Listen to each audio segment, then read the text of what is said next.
My husband smashed cake into my face at our wedding, knowing full well that the last person who did that gave me a scar on my forehead. He did it to impress my mother, the same mother who gave me that scar. So I left my own wedding in an Uber, wearing a frosting-covered dress filed for an annulment, and then his sister decided to tell me he'd been cheating on me for 6 months. Every single person I trusted showed me who they really were in the span of about 12 hours. I'm 27, my now ex-husband is Marcus, he's 29. My mother is Diane, and she's the reason I have a boundary about cake in the first place. Tanya is Marcus's sister, who apparently knew about the cheating the entire time. And Jess is my best friend, basically the only person I have left. Let me tell you about the scar first, because that's where everything starts. I was turning 17. Diane had promised times she wouldn't do the cake thing. Every year since I was maybe 8, it was her favorite party trick. Grab the back of my head, slam my face into whatever cake was in front of me and laugh, while I came up sputtering with frosting in my eyelashes. The whole family thought it was hilarious. Aunts, uncles, cousins, everyone howling while I stood there with buttercream in my nostrils, trying to smile so nobody would call me dramatic. But 17 was supposed to be different. I'd begged her the night before. Actually begged sitting on the edge of her bed while she scrolled through her phone. Please, Mom, not this year. I just want to blow out the candles like a normal person. She looked at me over her reading glasses. You're so sensitive. Fine, I won't touch your precious cake. The cake was from a bakery. 3 tiers because Diane liked to perform generosity in public. It had these decorative sugar flowers on top with wire stem stiff little metal pieces that held the petals in place. I remember thinking it was the most beautiful cake I'd ever had. I leaned in to blow out the candles. I felt her hand on the back of my skull before I even finished my wish. She drove my face straight down into the top tier. One of those wire stems caught me right above my left eyebrow and dragged a 2-inch gash across my forehead.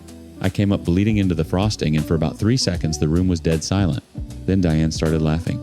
Oh, stop it, it's barely a scratch. My aunt handed me a paper towel. Not a clean cloth, not ice, a paper towel. And the party continued. I got 4 stitches at urgent care. Diane told the nurse I'd tripped. I sat there watching her lie with dried frosting still crusted in my hair, and I thought, times, when I leave this house, I'm never letting anyone do that to me again. Asterisk. The scar faded but never disappeared. It sits just above my eyebrow, slightly raised, slightly lighter than the rest of my skin. I touch it sometimes without thinking, a little ridge that reminds me what promises from that woman are worth. I told Marcus about it on our 3rd date. We were watching videos on his phone, stupid stuff, memes, fail compilations, and one of those wedding cake smash videos came up. Bride gets a fistful of frosting shoved into her face, groom doubles over, laughing comments full of crying, laughing emojis. Marcus thought it was hilarious. I didn't laugh. He noticed. And I told him everything. Diane, the wire stem, the stitches, the paper towel. I showed him the scar. He ran his thumb over it and said, "That's messed up. I'd never do that to you." Then maybe a year later, another cake smash video. He showed it to me grinning, and I felt my stomach drop. Marcus, I need you to hear me. If you ever smash cake in my face, ever, I will leave you. I don't care if it's our wedding. I don't care if everyone's watching. I will walk out, and I will not come back. He put his hands up. Babe, relax.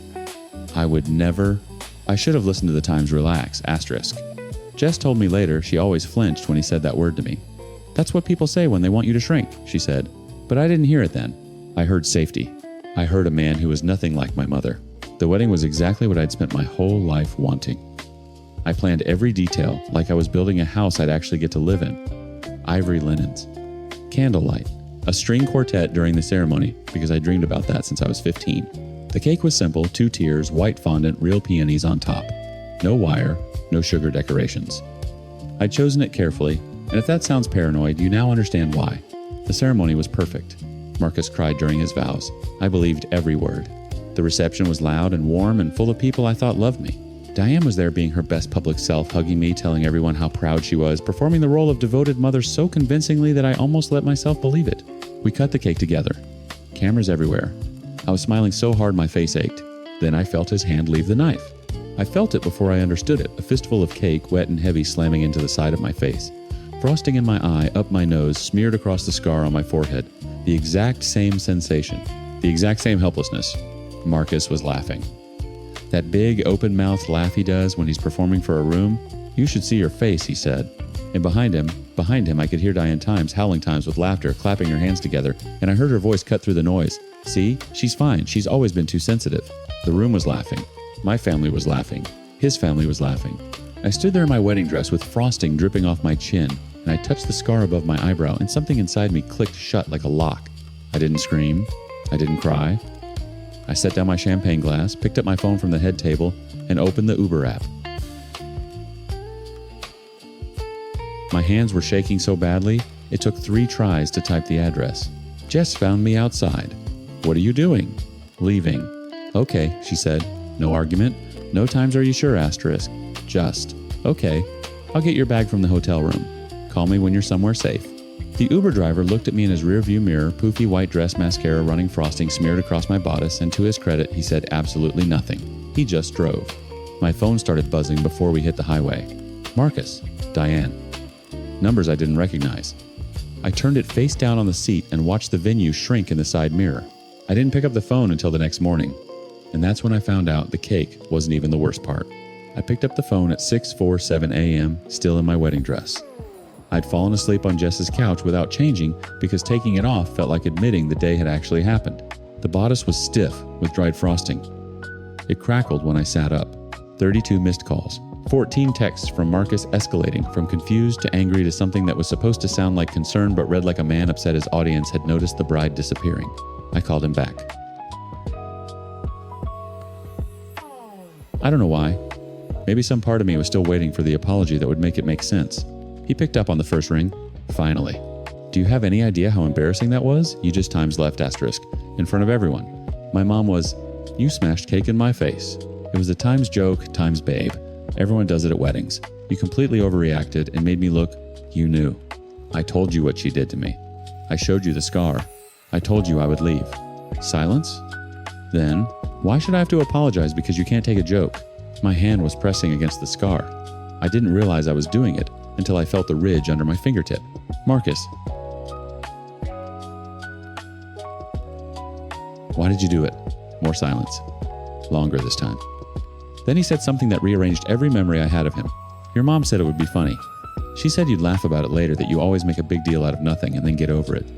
She said it would show her family that I'm not. He stopped. Not what? She said her side of the family thought I was too soft, that I let you control everything. She said if I did the cake thing, it would show them I wasn't whipped. I held the phone away from my ear and stared at it like it was something dead. Then I brought it back. You did it to impress Vase's Diane. I did it because your family already thinks I'm... You chose my mother over me. The woman who times scarred times me. You chose her. You're being. Say times dramatic asterisk. Say times sensitive asterisk. Go ahead. Use her exact words. You've been using them for years, and I just didn't hear it. He started talking faster the way he always did when he felt the room turning against him. Look, just come home and we'll figure this out.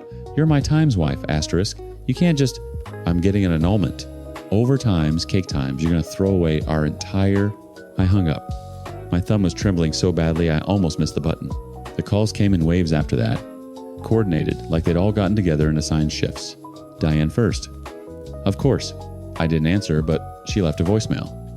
I listened to it once and then deleted it, but I can still recite it from memory because certain sentences burn themselves into you like brands. You are going to die alone. You know that, right? You push away everyone who tries to love you. Your looks are going to run out fast, and when they do, no one will want you. No one. You'll be alone, and you'll deserve it. Her voice was calm, almost cheerful. The voice of a woman who'd been waiting years for her daughter's happiness to crack so she could pour herself into the fracture. Then Tanya. Tanya, who I'd thought was my friend. Who I'd taken shopping for her bridesmaid dress. Who I'd sat with on Marcus's parents' porch drinking wine and talking about our futures like we were sisters. She called me a disgusting bitch. Those were her exact words. Said I was hurting her brother, wasting his time. That she wished he would have broken up with me 2 years ago when he first wanted to. That sentence landed like a slap. Asterisk. 2 years ago when he first wanted to. Asterisk. Then, and I think she did this because she figured the bridge was already burning and she might as well use the gasoline, she told me he'd been cheating on me 6 months with his ex who'd wanted him back. The ex eventually dropped him because he stayed with me, but for 6 months he'd been sleeping with someone else while I was picking out peonies for our wedding cake. Tanya knew. The whole time. She knew, and she sat across from me at brunch and complimented my engagement ring and never said a word. I guess she put everything out on the table since I was leaving anyway. I blocked them in order. Marcus first, then Diane, then Tanya, then aunts, uncles, cousins, everyone who'd laughed while frosting dripped off my chin. Everyone who'd laughed when I was 17 Everyone who'd handed me a paper towel instead of protecting me. My contact list got very short very fast. Jess came home that afternoon with a bag of my clothes she'd somehow retrieved from the hotel room. She set it by the couch and sat down next to me. "You okay?" He was cheating on me. She closed her eyes, let out a breath. "I know this isn't the right time to say this. You saw something?" "I saw times, enough asterisk. I didn't have proof. I didn't want to be wrong and lose you." Her voice cracked. "I'm sorry. Don't. You're the only person who doesn't owe me an apology." She said I could stay with her for a few months until I got back on my feet. No timeline, no pressure. I filed for the annulment on Tuesday. The paperwork was surprisingly thin for the demolition of an entire life. I started therapy 3 weeks later. My therapist said something in our second session that I haven't stopped thinking about. "You didn't marry someone different from your mother. You married someone your mother trained you to accept." Marcus never hit me. He never screamed. He just dismissed me gently, warmly, with that easy smile every time I tried to tell him who I was. And I mistook that gentleness for safety, because I'd only ever known the loud version of being ignored. I don't have a triumphant ending. I have a couch in my best friend's apartment and a therapist I see on Thursdays and a contact list with 4 names in it. I have a wedding dress in a garbage bag in Jess's closet that I can't bring myself to throw away or look at. I have a scar above my eyebrow that I touch every morning like a rosary. I have almost no one. But for the first time in my life, every person who's left actually gives a damn whether I'm okay. That's not a happy ending. But it's a clean one. And clean is more than I've ever had.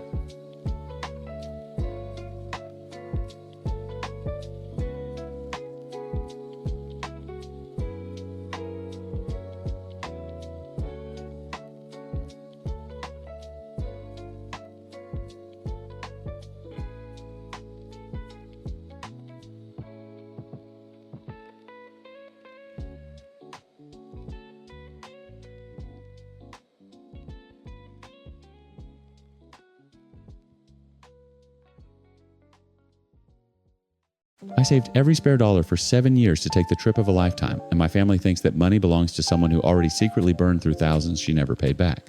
When I finally said no, I thought the worst was over until I got a call from halfway across the world that she'd broken into my house, trashed everything I owned, and was sitting in my living room refusing to leave.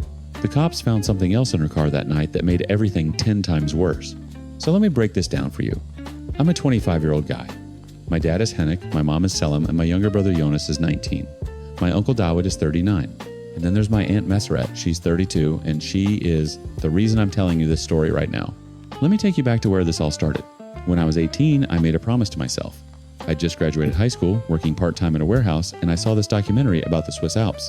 Something about the way the light hit those mountains made my chest ache. I told myself times, one day, I'm going to stand there. Asterisk. Not on a screen, not in a photo. In person, breathing that air. So I started saving. Every spare dollar, every overtime shift, every birthday check that could have gone to sneakers or nights out. I opened a separate account and I didn't touch it. Not when my car broke down, not when my buddies went to Vegas, not when inflation made everything feel pointless. 7 years. 7 years of discipline that most people my age don't have, and honestly, I barely had it either. But I held on. By 25, I'd done something else too.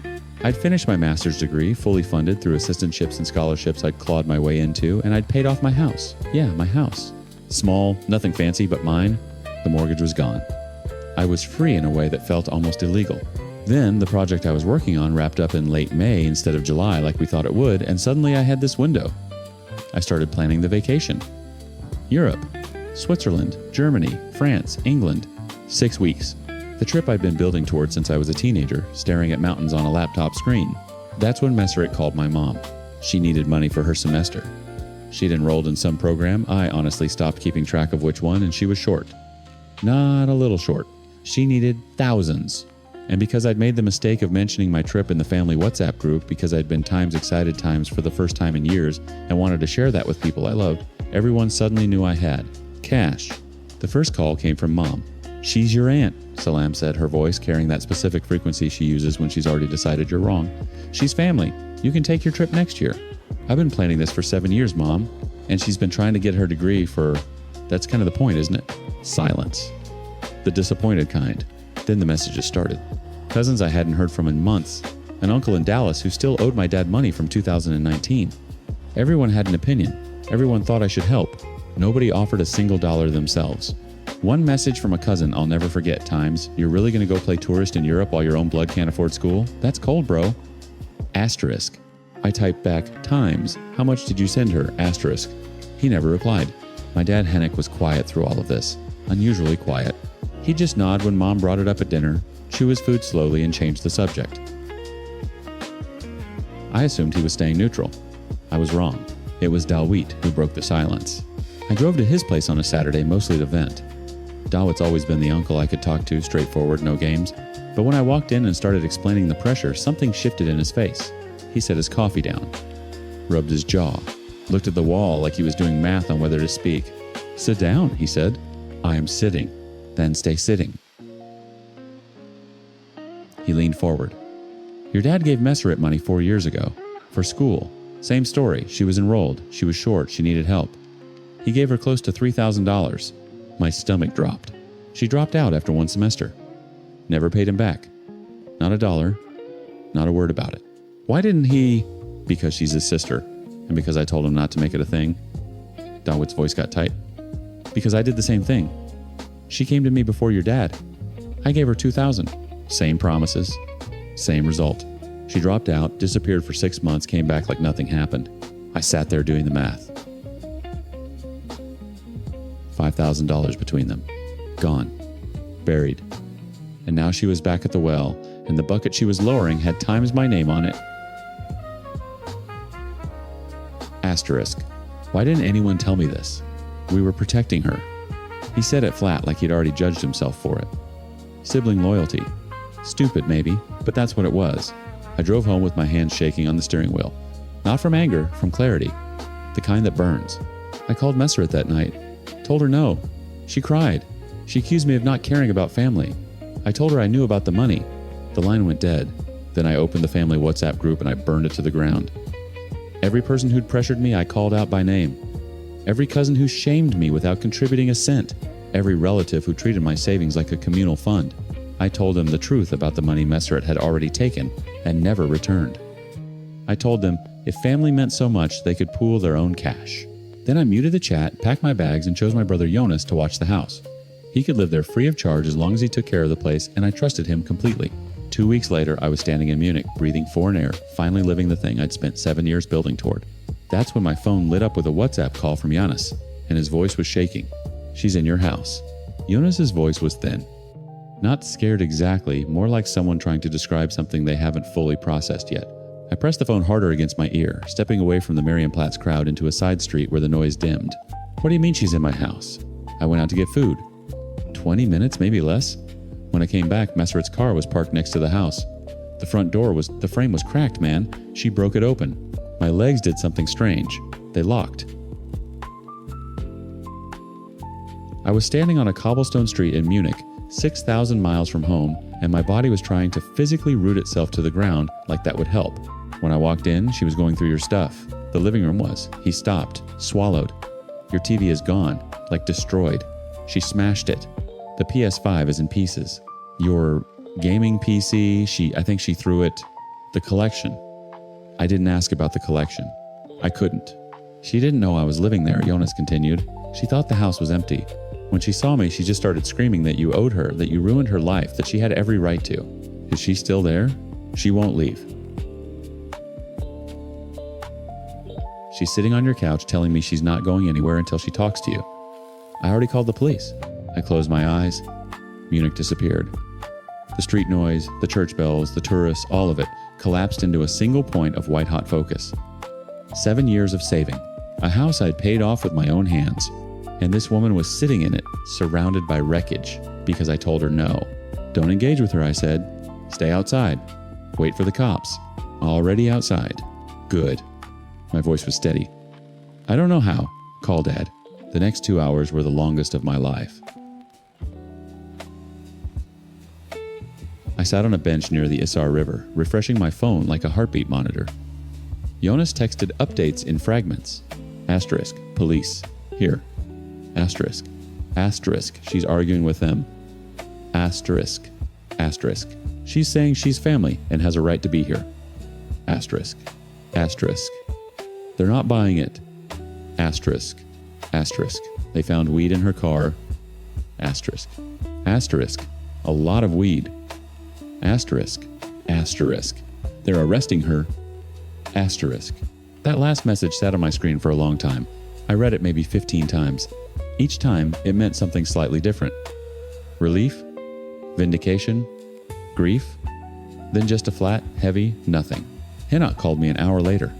His voice was the calmest thing I'd heard all day, which meant he was furious. She destroyed your television, your PlayStation, your computer. Jonas says she went through your game collection too. Cases everywhere, discs snapped. A pause. Some of those you can't replace. I know. The police found illegal marijuana in her vehicle. Not a small amount. She's being charged with breaking and entering, destruction of property, and possession. I pressed my palm against my forehead. She really did all this because I wouldn't give her my money while I'm still outside of the country. She did all this because she's never heard the word no and meant it. The trial happened 3 months later. I was in Paris by then. I'd refused to cut the trip short, and my attorney said a Zoom appearance would be sufficient. So I sat in a rented apartment near Montmartre with my laptop open watching Narrated on a screen for the second time in my life, where she couldn't hang up on me. Her lawyer tried everything.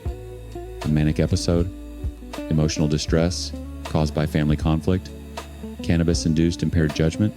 He actually used the phrase, cry for help, with a straight face, and I watched the judge's expression flatten into something between boredom and contempt. The prosecution laid out the damage, the broken door frame, the shattered 65-inch TV, the PS5 reduced to plastic shrapnel, the custom gaming PC I built over 2 years and 43 games, some collectors, editions, some out of print, some irreplaceable. Total damages assessed at $8,200. Narrated cried on the stand. Real tears, probably. But the judge had seen the photos, had read Jonas's statement, had reviewed the police report detailing the quantity of weed found in her car, the same car, by the way, that she apparently could afford to own and maintain while claiming she couldn't pay for school. 3 years, and $8 200 inches restitution. Her car was seized. Her possessions were liquidated. I collected every dollar. The family split exactly the way you'd expect. The people close enough to know the full story, Hinnock, Selim, Dawit, Jonas, closed ranks. Mom had gone quiet long before the trial. She never apologized directly, but she stopped bringing up Narrated entirely, which from Selim was the same thing. The extended family was a different animal. Cousins who hadn't contributed a cent to Narrated's education suddenly had passionate opinions about how I'd put family in jail. The WhatsApp group I torched months ago apparently reconstituted without me, and the consensus was that I was cold, selfish, and vindictive. I blocked every hostile number, didn't argue, didn't defend myself, just blocked and moved on. There's a specific freedom in realizing that people who only value you as a resource will never understand you as a person. I'm writing this from a hotel in London. Tomorrow I'm taking the train to Edinburgh. Next week, Switzerland. The Alps. The thing that started all of this when I was 18 years old watching light hit mountains on a screen. My chest doesn't ache anymore. It's just open. And the air wherever I am belongs to me.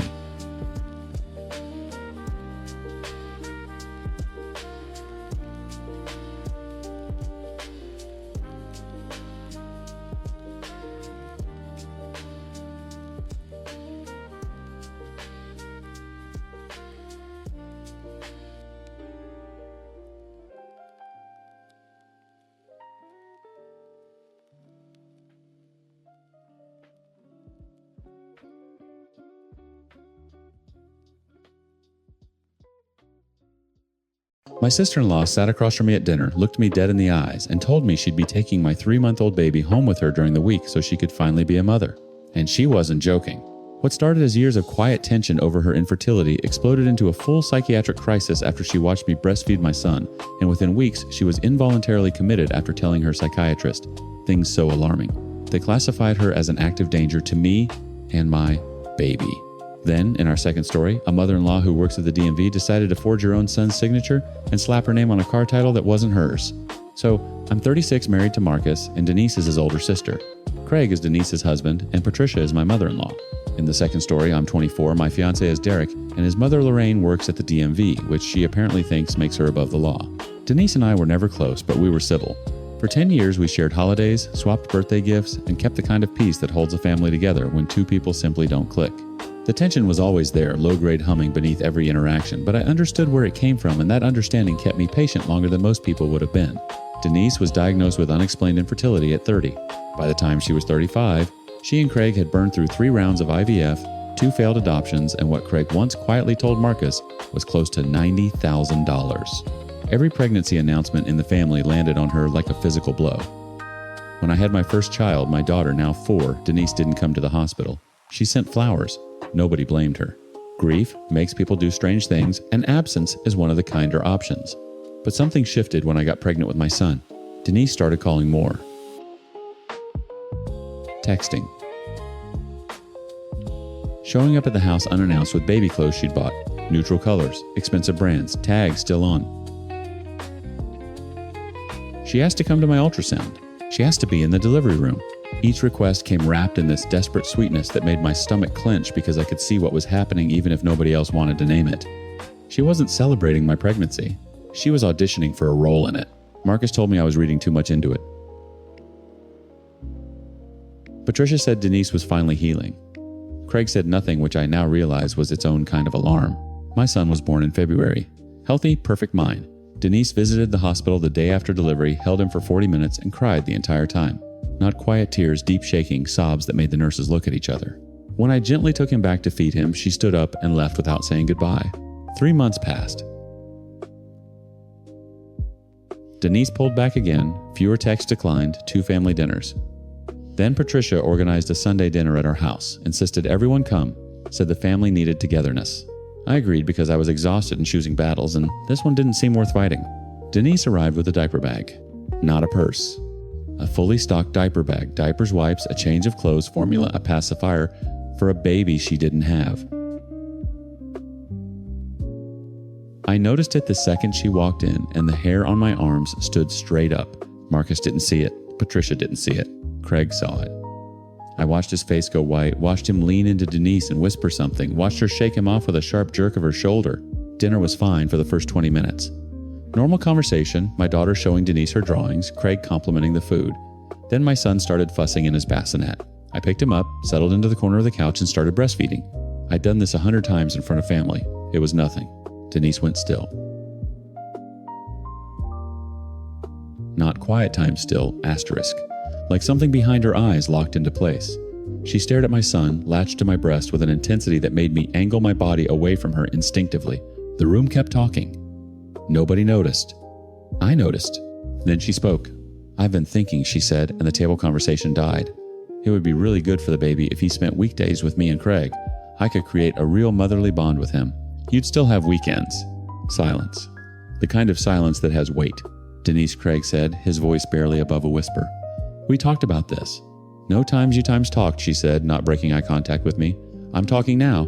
It's only fair. You have 2. I have none. That's not balanced, and everyone at this table knows it. My daughter was sitting 3 feet away coloring. My son was still nursing. My hands were shaking, but my voice came out flat and hard in a way I didn't recognize. That is never going to happen. You don't get to decide that alone," Denise said. "Marcus, Patricia, this is a family decision." Marcus put his fork down. "Denise, you need to stop." "Why?" "Because she said so." Denise's voice cracked. "She gets everything. She gets times, everything times, and I get nothing. And nobody in this family has ever once, get out of my house." I said it while still holding my son, still feeding him. My body hadn't moved, but something in my face must have, because Craig was already standing, already reaching for Denise's arm. "We're leaving," Craig said. "Denise, now." She grabbed the diaper bag on her way out. That detail kept me up for 3 nights straight. Craig called Marcus at midnight. What he told us made my blood run cold. 2 nights before the dinner, Denise had tried to leave the house at 3 in the morning. Craig found her in the car engine running, repeating that she needed to check on her baby. He'd also found her browser history, dozens of searches on how to induce lactation without pregnancy, how to establish custody of a relative's child, and how long a baby could survive on formula if the mother wasn't present. Craig was sobbing on the phone. He said he'd already made an appointment with a psychiatrist. The earliest opening was 10 days out. He was scared. He was sorry. He didn't know what she was becoming. Patricia moved into Craig and Denise's house the next morning. Not to visit, to watch. I changed every lock in our house, installed cameras on both doors, and called my daughter's preschool to update the pickup authorization list. Marcus handled it like Marcus handles everything, steady, methodical, quietly terrified underneath. We didn't sleep in the same rhythm for a week. One of us was always awake, always listening. Then the psychiatrist appointment finally came, and what Denise said in that room changed everything. Craig called Marcus on a Tuesday afternoon, which was unusual because Craig never called during work hours. Marcus stepped out of the kitchen. He runs a small catering operation, the kind that keeps your hands busy and your phone on silent, and came back 11 minutes later, looking like someone had hollowed him out from the sternum down. The psychiatrist is requesting an emergency evaluation, he said. Denise told her she has a plan. A plan for what? Marcus sat down at the table across from me. Our son was sleeping in the next room. Our daughter was at preschool.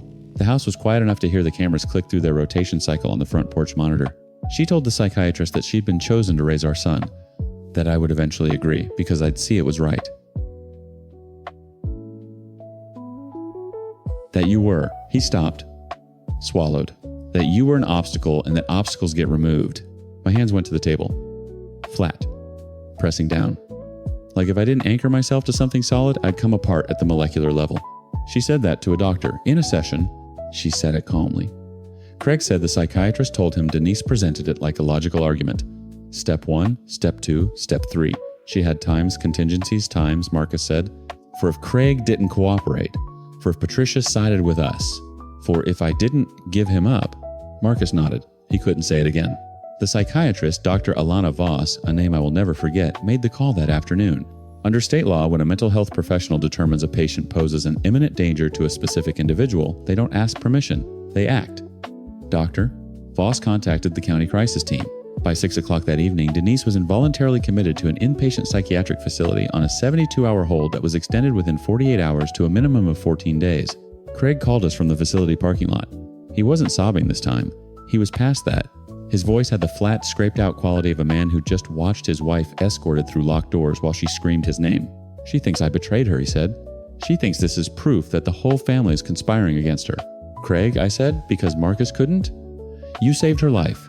And you might have saved my son's? He hung up without responding.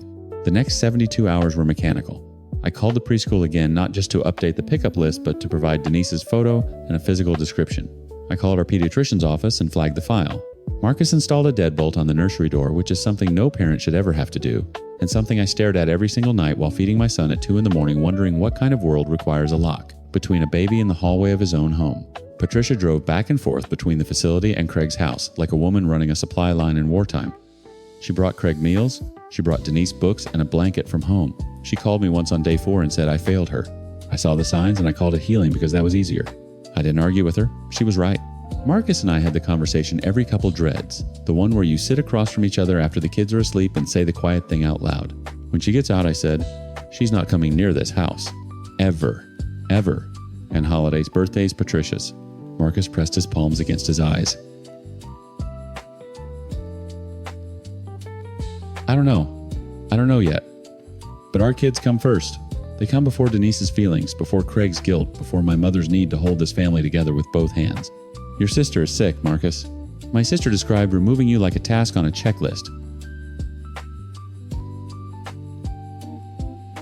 That's not sick in a way that earns her access to our children. That's sick in a way that means the door stays locked. He was right. I hated that he was right. We won't be moving. It's not feasible for us at the moment, but we have taken extra steps with security both at home and at the kitchen. This whole thing has taken a toll on my family, but Patricia, Craig, and the treatment team are taking care of Denise, and Marcus and I are focused on ensuring the safety of our immediate family and minimizing the effect on the kids as much we can. My daughter asked me last week why Aunt Denise doesn't come to dinner anymore. I told her Aunt Denise is getting help from some very good doctors. She accepted that the way 4-year-olds accept most things completely temporarily, with the unspoken promise of asking again later. My son is 5 months old now. He laughs when his sister makes faces at him. He grabs my hair when I carry him. He has no idea that someone mapped out a plan to take him from me with the calm precision of someone organizing a grocery list. I grieve for Denise. I do. I grieve for the woman who sent flowers when she couldn't bring herself to visit the hospital because that woman was surviving her pain without converting it into someone else's nightmare. That woman is gone now, or buried under something I am not qualified to excavate. It's an incredibly sad situation for both parties, and unfortunately, it's a reality for a lot of families out there. Infertility breaks people in ways that don't always look like breaking. Sometimes it looks like love misdirected and metastasized until the person carrying it can't tell the difference between wanting a child and wanting. Asterisk yours, asterisk. The deadbolt stays on the nursery door. The cameras stay on. Patricia stays in Craig's guest room. And I stay awake, one ear always tuned to the monitor, listening for sounds that don't belong in my house. The family survives.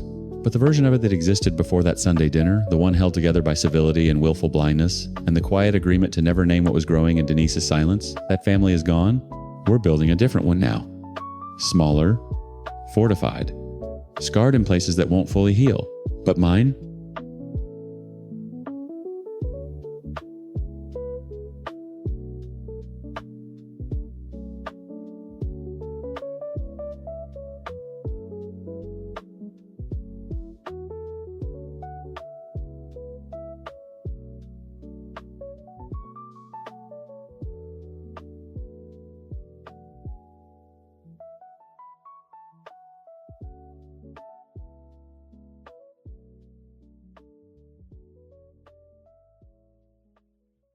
My stepmother buried my father without telling me. No call, no text, nothing. She sealed him in the ground and then had the nerve to show up at my hotel room asking for money. So here's the short version. My dad's wife of 15 years treated me and my sister like we were trespassing in our own home until we finally left. When Dad died, she rushed the funeral so we'd miss it, then called us vultures for showing up. What she didn't know was that Dad had been planning his final move for years, and the lawyer had a letter that changed everything. I'm a 32-year-old guy. My sister is Claire. She's 28. My stepmother is Judy. Her daughter Brianna was 12 at the time. My uncle Gerald is the one who even told us Dad was gone. My girlfriend Megan drove with us through the night to get there. And my father was Richard, 65 years old, a quiet man who apparently had a lot more to say than any of us realized. To understand what Judy did at the end, you have to understand what she did at the beginning. My mother died on a Tuesday in March. Ovarian cancer. She was 43. I was 17. Claire was 13. We buried her in the cemetery behind the church where my parents got married, and my father stood at the graveside like someone had scooped out everything inside him and left just the shell standing there in a black suit. For about 6 months, it was the three of us. Quiet dinners. Claire doing homework at the kitchen table while Dad stared at the television without watching it. I'd hear him at night sometimes walking the hallway, stopping outside their bedroom door like he'd forgotten she wasn't in there anymore. Then one Saturday, he sat us down and told us he'd met someone. Her name was Judy. She was a receptionist at his doctor's office. She had a daughter named Brianna, who was about 2 at the time. He said Judy made him feel like he could breathe again. He said he hoped we'd give her a chance. 3 weeks later, they were married. I remember Claire looking at me across the living room when he told us, her eyes wide and glassy, her mouth slightly open. She didn't say a word. Neither did I. What do you say to a man who's drowning and tells you he's found a life raft? You don't slap it out of his hands, even if something about it doesn't float right. Judy was sweet at first, performatively sweet. She'd call me hun and ask Claire about school and make pot roast on Sundays. But only when Dad was in the room. The moment he left, went to work, stepped outside, drove to the hardware store, her face would just reset, like someone toggling off a light switch. Don't leave your shoes there. This isn't a frat house. Claire, I already told you not to touch my things in the bathroom. Do I need to put a lock on it? Your father works hard enough without you two making messes he has to come home to. Small things at first, then not small. She rearranged the house within the first month. Our mother's photos came down from the hallway. Too depressing, she told Dad. You need to heal, Richard. She redecorated the living room. Threw out the quilt Mom had kept on the couch since before I was born. When Claire cried about it, Judy told Dad that Claire was having adjustment issues and maybe needed therapy. Claire didn't need therapy.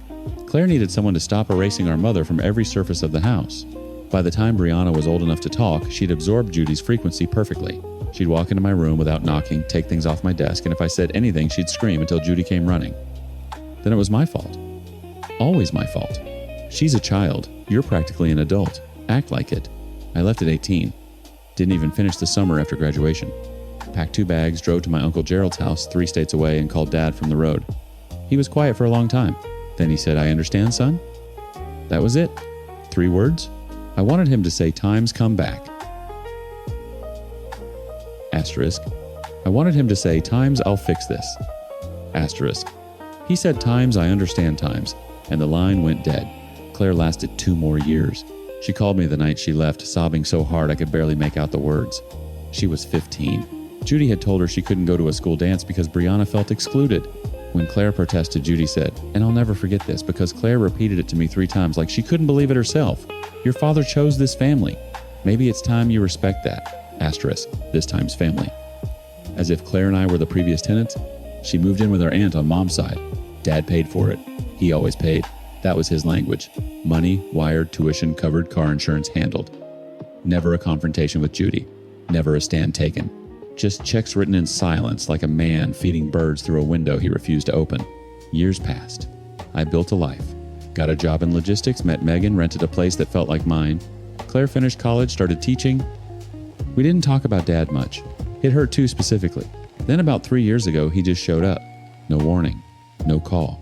He was standing outside my apartment building on a Saturday morning, thinner than I remembered, his hair gone fully white. He had a small suitcase. His hands were shaking. Thought I'd visit, he said. If that's okay. He stayed 4 days. Megan cooked dinner every night, and Dad sat at our small table like a man who'd wandered out of a desert and found water. He talked more than I'd heard him talk in years. He asked about my work. He asked Megan about her family, and when she told him she'd lost her own father at 16, something shifted behind his eyes. He reached across the table and squeezed her hand. On the third night, we were cleaning up after dinner, and he stopped drying a plate mid-motion. Just stopped. His chin buckled. He set the plate down, carefully gripped the counter, and said, "I don't know how many more of these I get." I didn't say anything. I just stood next to him until his breathing steadied. He started visiting every few months after that. Sometimes he'd see Claire too. Each visit he looked a little smaller, a little grayer. His doctor had found something in his lungs. He was vague about it, the way he was vague about everything that mattered, but we could see it. The cough that wouldn't quit. The stairs he took one at a time. He never once mentioned Judy during those visits. Not once. Then Uncle Gerald called me on a Wednesday evening, his voice strange and tight. "Your father's gone," he said. "Died this morning." My legs gave out. I sat on the kitchen floor. Megan found me there. "Gerald," I managed. "The funeral, when is it?" The silence on his end told me everything. It was Dad's neighbors who had informed Uncle Gerald when he saw all of us missing from the funeral. Uncle then informed the other relatives for us. I called Judy to ask about the arrangements. She didn't talk to me properly. Her daughter took the phone from her and said Judy was too distraught with the loss and wasn't in a state to talk, but none of them sounded depressed. My sister Megan and I left for the house immediately. We lived some 1,000 miles away, and it took us a while to reach that place. Uncle Gerald lived closer, so he was able to arrive before us. After reaching the house, he got to know from the neighbors that the body was already taken for burial, followed by the funeral. The neighbors also informed us that Dad was not keeping well for a long time. She'd buried him within 36 hours. No announcement. No waiting. She put my father in the ground like she was taking out the trash before company arrived. And when we finally pulled into that churchyard parking lot, exhausted, wrecked 12 hours on the road with nothing but coffee and silence, Judy was standing at the gate with Brianna beside her, arms crossed, waiting, like she'd been expecting us all along. Judy's mouth was already moving before we'd closed the car doors. Well, look who finally decided to show up. Claire was out first. She'd barely slept. Her eyes were swollen almost shut, and she walked toward Judy with the kind of stillness that comes right before something detonates. "Where is he?" Claire said. Judy tilted her head. "Buried. Yesterday." Beautiful service. The people who actually cared about him were there. I felt Megan's hand on my arm. Steadying. I hadn't realized I was shaking. "You didn't call us," I said. "You buried our father and you didn't." I tried. Judy's voice was rehearsed, polished, smooth. I called. I reached out. "You people are impossible to get a hold of when it's not about money." Brianna, 12 years old, and standing with her mother's exact posture, arms crossed, chin lifted, one hip cocked, said Mom was devastated and you weren't even here. Because nobody told us, Claire's voice cracked open across the churchyard. A couple walking the path near the old graves turned to look. "He was our father, our time's father, asterisk, and you put him in the ground like what?" Judy stepped forward. "Like the man I took care of for 15 years while his own children couldn't be bothered, while you two were off living your lives and he was here sick, needing someone to drive him to appointments and sit with him at 3 in the popless morning when he couldn't breathe." The silence that followed was surgical. She knew exactly where to cut. Uncle Gerald appeared from behind the church, walking with a purpose that made his bad knee irrelevant. He'd been here since the previous evening, talking to neighbors, piecing together the timeline. He stopped beside me and put his hand on my shoulder. Didn't say a word to Judy, didn't even look at her. "The grave's in the back," he said quietly. "East side, near the fence." We walked. Judy called something after us, something about property and trespassing and lawyers, but the words dissolved in the distance. The grass was wet. The headstone wasn't up yet, just a temporary marker with his name on a small metal plate. Asterisk, Richard Allen Mercer. Asterisk. Claire dropped to her knees. The sound she made wasn't crying. It was something older than that, something from the center of her body. I stood behind her with my hand on her shoulder, staring at the freshly turned earth, and thought times I never got to see his face again. She took that from us. She took the last look. Asterisk. Megan stood a few feet back, giving us the space. When I finally turned around, her cheeks were wet. and she was pressing both hands over her mouth. The lawyer's office was downtown above a hardware store. Mr. Whitfield had contacted Gerald 2 days after the burial, said there was a reading, said attendance was required, specifically mine and Claire's. Judy was already seated when we arrived. She dressed up, black dress, pearl earrings, her hair done. Brianna sat beside her playing on a phone. Judy didn't look at us when we walked in. She looked at Mr. Whitfield with the patient expression of someone waiting to collect what they were owed. Mr. Whitfield was a thin man with reading glasses and the demeanor of someone who had delivered bad news so many times it no longer registered on his face. He opened a folder, adjusted his glasses, and began. The house went to Judy. Temporary occupancy, 5 years. After that, it transferred to Claire and me jointly. Judy's smile held. The life insurance policy, $600,000, went entirely to Claire and me, split evenly. The smile flickered. The trust fund, built over decades, conservatively managed, valued at just over $400,000, went entirely to Claire and me. The smile died. That's Judy started. There's a letter, Mr. Whitfield said without looking up. He produced an envelope, cream-colored, sealed with tape that had yellowed. My father's handwriting on the front. Just 2 words, times, my children. Asterisk. Judy stood up. This is contestable. I was his wife for 15 years. I have rights. Mrs. Mercer, Mr. Whitfield said, and his voice was the quietest thing in the room. Your husband updated this, 14 months ago. He was of sound mind. He sat in that chair, he pointed to the one I was sitting in, and he was very specific about his wishes. A pause. Very specific. Judy grabbed Brianna's arm and walked out. The door didn't slam. It clicked shut with a small, precise sound that was somehow worse. She came to the hotel that night, knocked softly. When I opened the door, her mascara was streaked, and her shoulders were curled inward, and she hugged me. Asterisk. Hugged me? Asterisk. Pressed her face into my chest and sobbed. I loved him, she whispered. I loved him so much. And now I have nothing. Brianna has nothing. I stood perfectly still. Let her perform. I'm not asking for all of it, she said, pulling back, dabbing her eyes. Just 30% of the trust for Brianna's future. She's a child she deserves. I laughed. I didn't mean to. It just came out a single sharp bark of disbelief. Claire, I called toward the adjoining room. Come hear this. Claire appeared in the doorway. Judy looked between us, recalculating. 30%, I repeated for Claire's benefit. Claire's expression didn't change. She just slowly closed her eyes and shook her head. Judy's face reset. That same toggle. Sweet to steal in half a second. You'll regret this, she said. Both of you. You're just like him. Cowards who hide behind. Good night, Judy. I closed the door. Claire and I sat on the edge of the bed and I opened the letter. His handwriting was shaky, the letters climbing uphill the way they do when someone's hands won't cooperate. It took us 3 tries to get through it because one of us kept breaking down and the other would have to take over. He said he was sorry. He said he cursed himself every single day.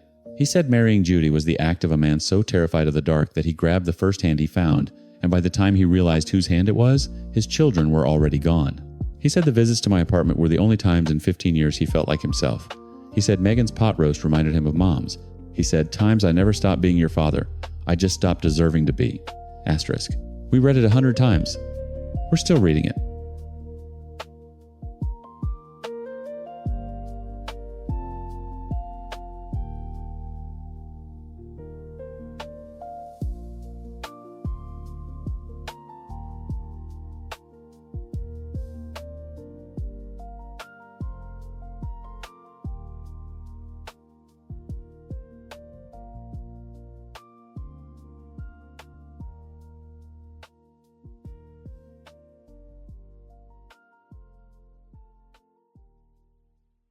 She proposed to me at my own birthday party, got down on one knee in front of my entire family, and 2 days later I found out the baby wasn't even mine.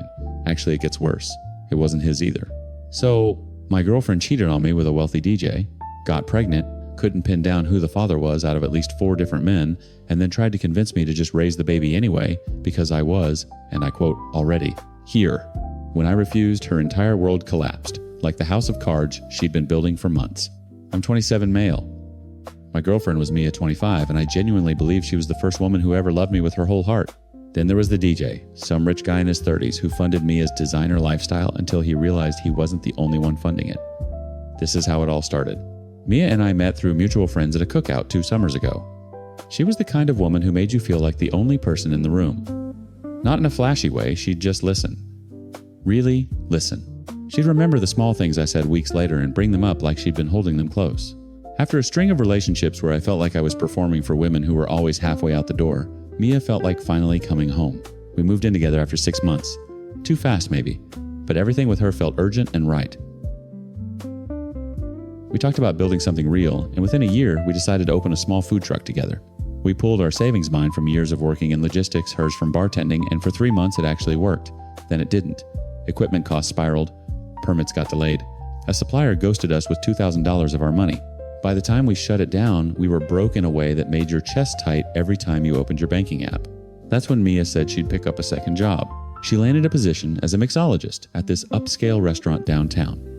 The kind of place with dim lighting and $40 cocktails and men in watches that cost more than my car. I was proud of her. I told her that. She smiled and said, "I'm doing this for us." The first month was fine. She'd come home tired, smelling like citrus and expensive cologne from the clientele, and we'd eat leftovers on the couch and fall asleep watching something stupid on Netflix. Normal. Hours. Then the shifts got longer. She started coming home at 2, 3 in the morning. Some nights she didn't come home at all. The manager asked me to close, she'd say. Or I crashed at my coworker Steph's place because I was too tired to drive. I never questioned it. I'd just pull the blanket back for her when she finally slid into bed. Then the gifts started appearing. A Gucci handbag on the kitchen counter one Tuesday. I picked it up, turned it over. The leather was soft in a way that whispered money. "Where'd this come from?" "Tips have been insane lately," Mia said without looking up from her phone. I treated myself. A week later, Louboutin heels, then a Cartier bracelet, then a new phone. Each time I raised an eyebrow, she had an answer ready. A bonus. A gift from a generous female customer who loved her drinks. A sale she'd found online. The explanations came so smoothly that doubting them felt like doubting her, and doubting her felt like being the kind of jealous, insecure man I'd promised myself I'd never become. So I swallowed it. Every single time. One evening, I picked up her phone to check the time mine was dead, and a WhatsApp notification slid down from the top of the screen. No name saved, just a number. The preview read, "Times. Wore that dress for me tonight, asterisk." My stomach dropped like an elevator with its cables cut. I opened the chat. The messages went back weeks. Photos of Mia in outfits I'd never seen. Photos of a penthouse balcony overlooking the city. Voice notes I couldn't bring myself to play. And a name she used for him in conversation, a DJ so well known in our city that even I recognized it. He'd been buying her everything. The bags, the shoes, the bracelet, all of it. When Mia walked through the door that night, I was sitting at the kitchen table with her phone face up between us. She looked at the screen, then she looked at me, and she laughed. Not nervous laughter, not guilty laughter. She laughed like I'd told a joke she found mildly amusing. "You went through my phone. Who is he, Mia? He's nobody. He buys me things. That's it. That's it, He buys me things and I let him. That's the arrangement. You want me to feel bad about that?" She picked up the phone and dropped it in her purse. "We're broke. Remember? Or did you forget whose food truck idea put us here? That one landed exactly where she aimed it. So, you'd rather have his gifts than what? Your pride." She tilted her head. "Baby, his gifts pay our bills. Your pride doesn't." I packed a bag that night and drove to my cousin's apartment across town. I didn't cry. I just drove with both hands on the wheel and a hollow ringing in my ears, like something had detonated inside my skull. Distancing myself from her like that was not something I was used to. A second week passed, and I still didn't hear from her. Meanwhile, she constantly posted on Facebook and WhatsApp and didn't look like she missed me. In the third week, just when I decided to go back home and confront her, Mia called me. When she called me, she sounded very different and asked me to come home so we could iron things out between us. Eventually, I went home that day, and as soon as I stepped inside her house, she hugged me tightly. Once we settled down, Mia began to tell me how selfish and stupid she had been, and she was sorry for hurting my feelings with her actions. She told me she returned all the gifts because she realized what we had was worth more than any expensive gift. I was so relieved to hear that, and I held her face in my hands and told her we'd figure everything out together. Then she told me she was pregnant. She said it softly like a confession, and a gift wrapped into one sentence. My eyes blurred. I pulled her into me so tight I could feel her heartbeat against my ribs. A baby. Our baby. This was the reset. This was the universe telling us the worst was over. Over the next few weeks, Mia became the woman I'd fallen in love with, multiplied by 10. She cooked for me. She planned nursery colors. She told my mother before I could. And on the night of my 27th birthday, in front of my parents, my cousins, my closest friends, she got down on one knee with a ring she said she'd been saving for and asked me to marry her. The room erupted. My mother cried. I said yes before she even finished the question. 2 days later, I was lying in bed when I heard Mia whispering into her phone in the bathroom. She ended the call the second the door creaked open. Who was that? Wrong number, she said. She smiled. But her hands were shaking. That night after she fell asleep, I reached for her phone. Her passcode hadn't changed. Part of me wondered if she'd forgotten to update it or if she simply didn't think I'd ever look again. The arrogance of that almost stopped me. Almost. I opened WhatsApp. The DJ's number was still there, but now it had a name saved. Just initials. I tapped it. The first message I read was from him times, so he actually said yes to the proposal, asterisk. Mia's reply times, told you he would. He's not going anywhere now. Asterisk. I scrolled. My thumb moved slow, deliberate the way you'd turn pages of something you know is going to gut you, but you need to see every word. The conversation laid it out like a blueprint. The pregnancy wasn't mine. It was the DJ's. Mia had known for weeks before she called me back to the apartment. She'd gone to him first, told him. He'd offered money but made it crystal clear he wasn't leaving his lifestyle for a baby. So Mia pivoted. She came back to me with tears and apologies and a belly full of another man's child, and she repackaged the whole thing as redemption. The proposal wasn't love. It was a padlock. There were voice notes. I played one with the volume barely above silence, her phone pressed to my ear while she slept 3 feet away. His voice times, as long as he thinks it's his, I'll send what I send. But keep my name out of it. Asterisk. Her voice casual, almost bored times. He won't ask questions. He's not that type. Asterisk. He's not that type.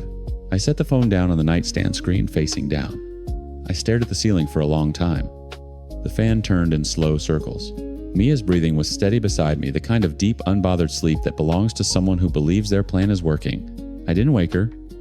I didn't confront her. I got up, walked to the kitchen, drank a glass of water standing over the sink, and went back to bed. For the next 3 weeks, I was a ghost wearing my own skin. I went to work. I came home. I sat across from her at dinner while she talked about baby names and wedding venues, and I nodded in all the right places. She'd reach for my hand, and I'd let her take it. But something behind my eyes had gone dark, and she started to notice. You've been distant, she said one evening, her fork paused halfway to her mouth. Just tired. You're always tired now. Work's been heavy. She watched me for a beat too long, then went back to eating. She didn't push it. Pushing it would have meant risking the structure she'd built, and Mia was too smart for that. On a Sunday morning, I sat on the edge of the bed and said it. I want a paternity test. The silence that followed had a texture.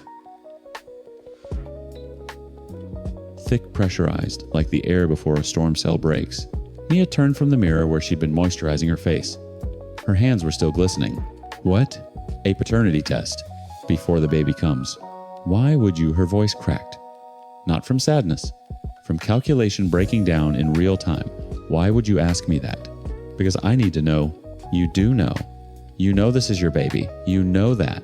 Then the test shouldn't be a problem. That's when the performance started. Tears first instant heavy rolling down her cheeks like she turned on a faucet. Then the accusations. I was paranoid. I was toxic. I was punishing her for the DJ situation that she'd already apologized for. Then insults. I was weak. I was pathetic. No wonder she'd looked elsewhere. Then back to tears, a full cycle in under 5 minutes. I watched all of it like a man watching weather through a window. I'll be gone by morning, I said. You're not going anywhere. I already know Mia. She stopped. Mid-sentence, mid-breath. Her mouth stayed open, but nothing came out. I watched the exact moment she understood that the walls she'd built weren't keeping me in anymore. They were closing in on her. That night I packed while she sat on the couch staring at nothing. I didn't take everything, just what mattered. At the door I left a note on the counter. 4 sentences. I told her I'd read the messages. I told her I knew about the DJ, the money arrangement, the plan to pass off the baby as mine. I told her not to call me. She called 11 times before sunrise. On the 12th call, 2 days later, I answered. I don't know why. Maybe I needed to hear her say it out loud so the last thread of doubt could finally snap. What she said was worse than anything I'd imagined. It's not his either. What? The DJ. He did his own test. It's not his baby. Her voice was flat now, stripped of performance. He's gone. Blocked me on everything. Then whose is it? A long pause. I could hear her breathing ragged and wet. I don't know. There were others. 4 maybe. I don't know which one. I pulled the phone away from my ear. Her voice kept going tinny and small like something trapped in a jar. I brought it back. You could still be the father. You could just be the father. You don't need a test to be a dad. You just need to show up. Please. I'm alone. Everyone left. Steph won't talk to me. My girls found out, and they please. Just come back. You don't even have to love me. Just be here. I listened to every word. I owed myself that hearing the full shape of what I'd almost built my life around. Then I hung up. And I blocked her number. The last thing I heard through mutual friends was that the DJ had already moved cities. 2 of the 4 men she'd named denied ever being with her. Her coworker, Steph, had told their entire social circle the truth after Mia tried to borrow money using the pregnancy as leverage. Her friends didn't leave all at once. They left in a slow, disgusted trickle, the way people back away from someone they realize they never actually knew. Mia was left exactly where her own architecture led, alone, unemployed, pregnant, by a man she couldn't identify with. Every safety net she'd woven from other people's trust finally unraveled beneath her. I think about it sometimes. Not her. The version of me that sat at that kitchen table the first time and swallowed the lie because the alternative meant admitting that the one person who felt like home was just a house with no foundation. That man doesn't exist anymore. I made sure of it.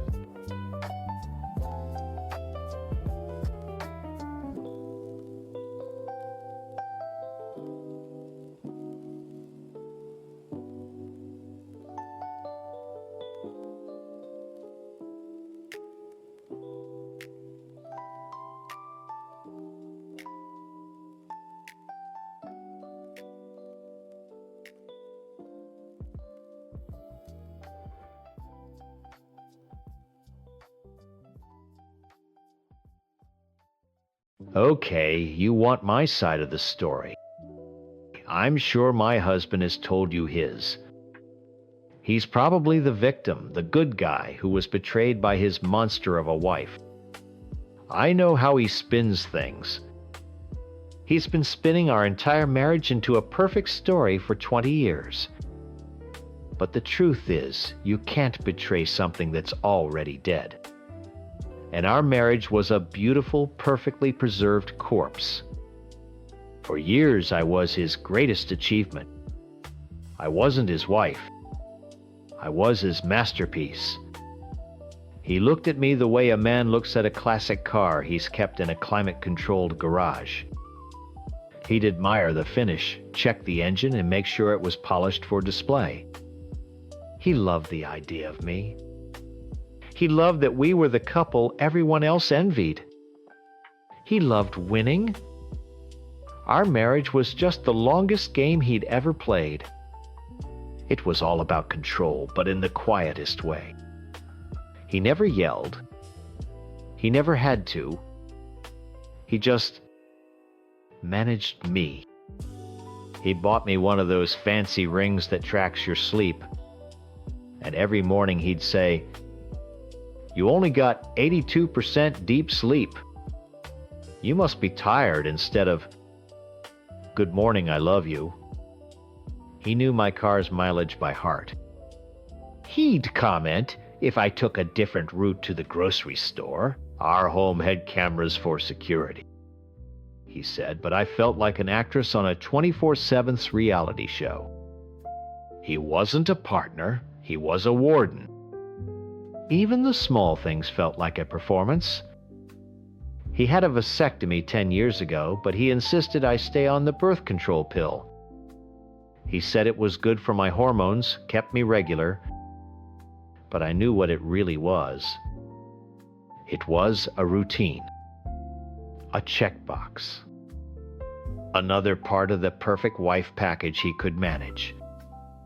Every day, that little pill was a reminder that my body, my life, was just another system he was monitoring. The emptiness was the loudest thing in our house. I was screaming on the inside, but he was probably just checking the decibel levels. I needed to do something that he couldn't track or predict. I needed to feel real. That's where the affair started. It was a gasp for air in a room where all the oxygen had been sucked out. With him, my lover, I wasn't an investment. I wasn't a project. I was just a woman. Messy and alive and wanted for who I was in that moment. Not for a 2-decade-long track record of perfection. He made me laugh. He touched me like he was discovering something new, not just doing routine maintenance. And yes, it was. With my husband's coworker. The irony wasn't lost on me. I knew my husband was suspicious almost immediately. I could feel it. The way he looked at me changed. His gaze wasn't warm or concerned. It was analytical. He was a scientist, studying a strange new bacteria. He wasn't looking at his wife. He was looking for clues. So I gave him one. I went to our family doctor and got a full STD panel. It was the responsible thing to do, but it was also a test. I knew Dr. Evans was a bit of an old-fashioned gossip and that he and my husband played golf together. I knew there was a good chance something would be mentioned. A real husband, a man in love, would have been shattered. He would have confronted me, cried, screamed. Something. Anything. My husband. He came home a week later and casually mentioned that doctor. Evans had told him he should get tested too, just as a precaution these days. He said it with the same emotional investment as telling me we were out of milk. He didn't ask me if I was okay. He didn't ask me who. He just logged it in his brain as Exhibit A. The moment it all broke for me, though, was the day he searched my car. I got a call from my lover. He wasn't panicked. He was trying not to laugh. He told me my husband had asked him to help look for something in my car, pretending he'd lost a cufflink. My lover played along the loyal friend helping his buddy. He described my husband on his hands and knees, methodically pulling up floor mats, checking under the seats, completely detached. He wasn't a man ripped apart by jealousy. He was Sherlock Holmes enjoying a puzzle. My lover met me later that day. He looked at me, his eyes full of a strange mix of pity and fascination. "He doesn't care that you're with me," he said. "He just wants to win. This is a game to him. He wants to catch you." And in that second, I knew he was right. The last 20 years hadn't been a marriage. It had been a competition, and I was just the trophy. All the pain I felt, all the guilt, it didn't matter to him. The only thing that mattered was that his perfect system had a bug, and he was going to be the one to find it. So we decided to change the game. If he wanted to be a detective, we'd give him a case that would burn him to the ground. We were going to push and push until the real man, the one I married, the one with a heart, finally showed up. Or we'd prove he was never there at all. That night, we set up an anonymous email account. My lover took a photo of me on his phone.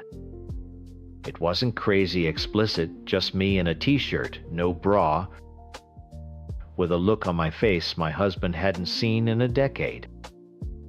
A look of pure, unmanaged happiness. My hands were shaking as my lover typed out a simple subject line, "Thought you should see this." He attached the photo and sent it to my husband's personal email. We sat there in silence, staring at the screen. This was it. This had to be it. No man could see a picture like that of his wife sent from a stranger and not absolutely explode. We waited for the angry call, the sound of his car screeching into the driveway. We waited for the end of the world. A few minutes later, a notification popped up. A reply. My heart stopped. He'd written back to the anonymous address. I leaned in my breath, caught in my throat, and read the single line he had sent. "Nice try with the Photoshop, but that's not my wife." My lover and I just stared at the screen. We read the line over and over. "Nice try with the Photoshop, but that's not my wife." He wasn't heartbroken. He wasn't even angry. He was taunting us.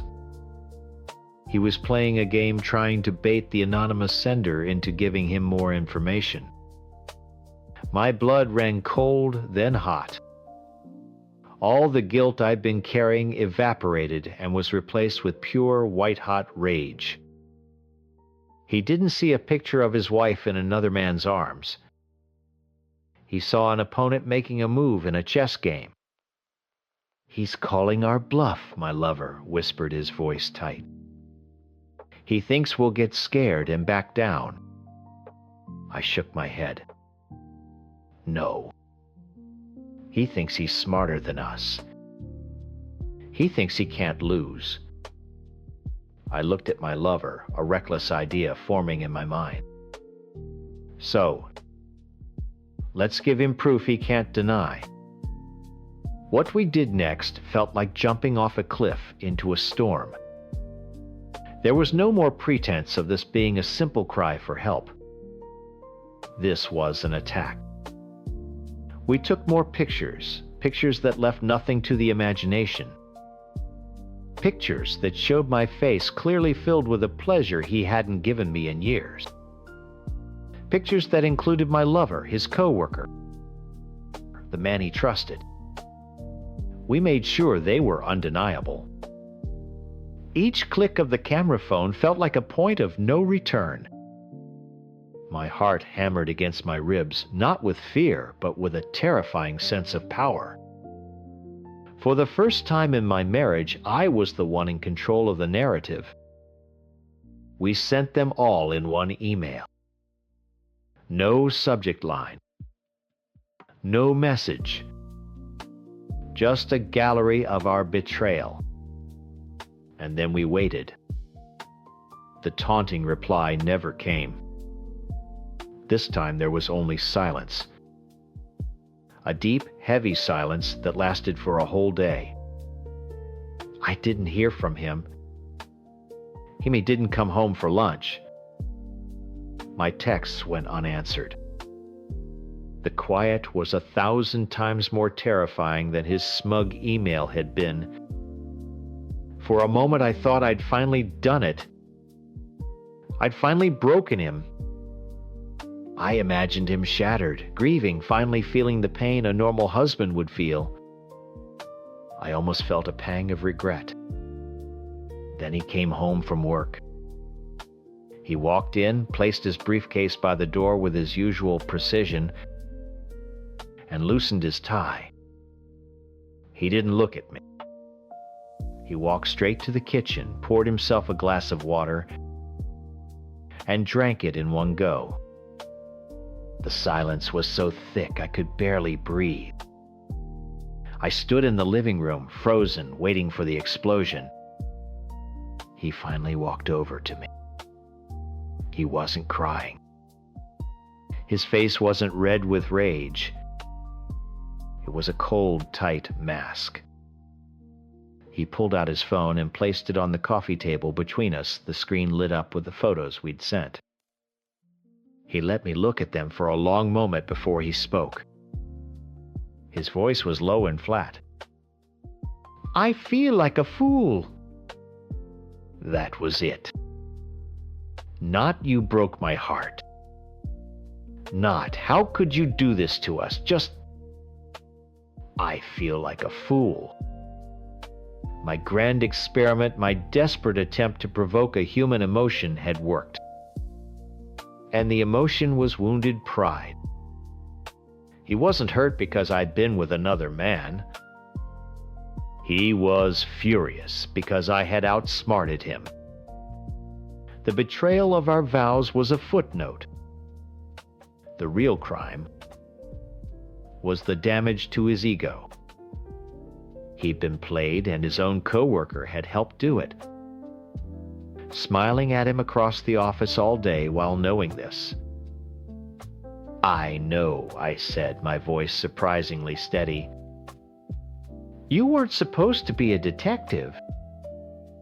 You were supposed to be my husband.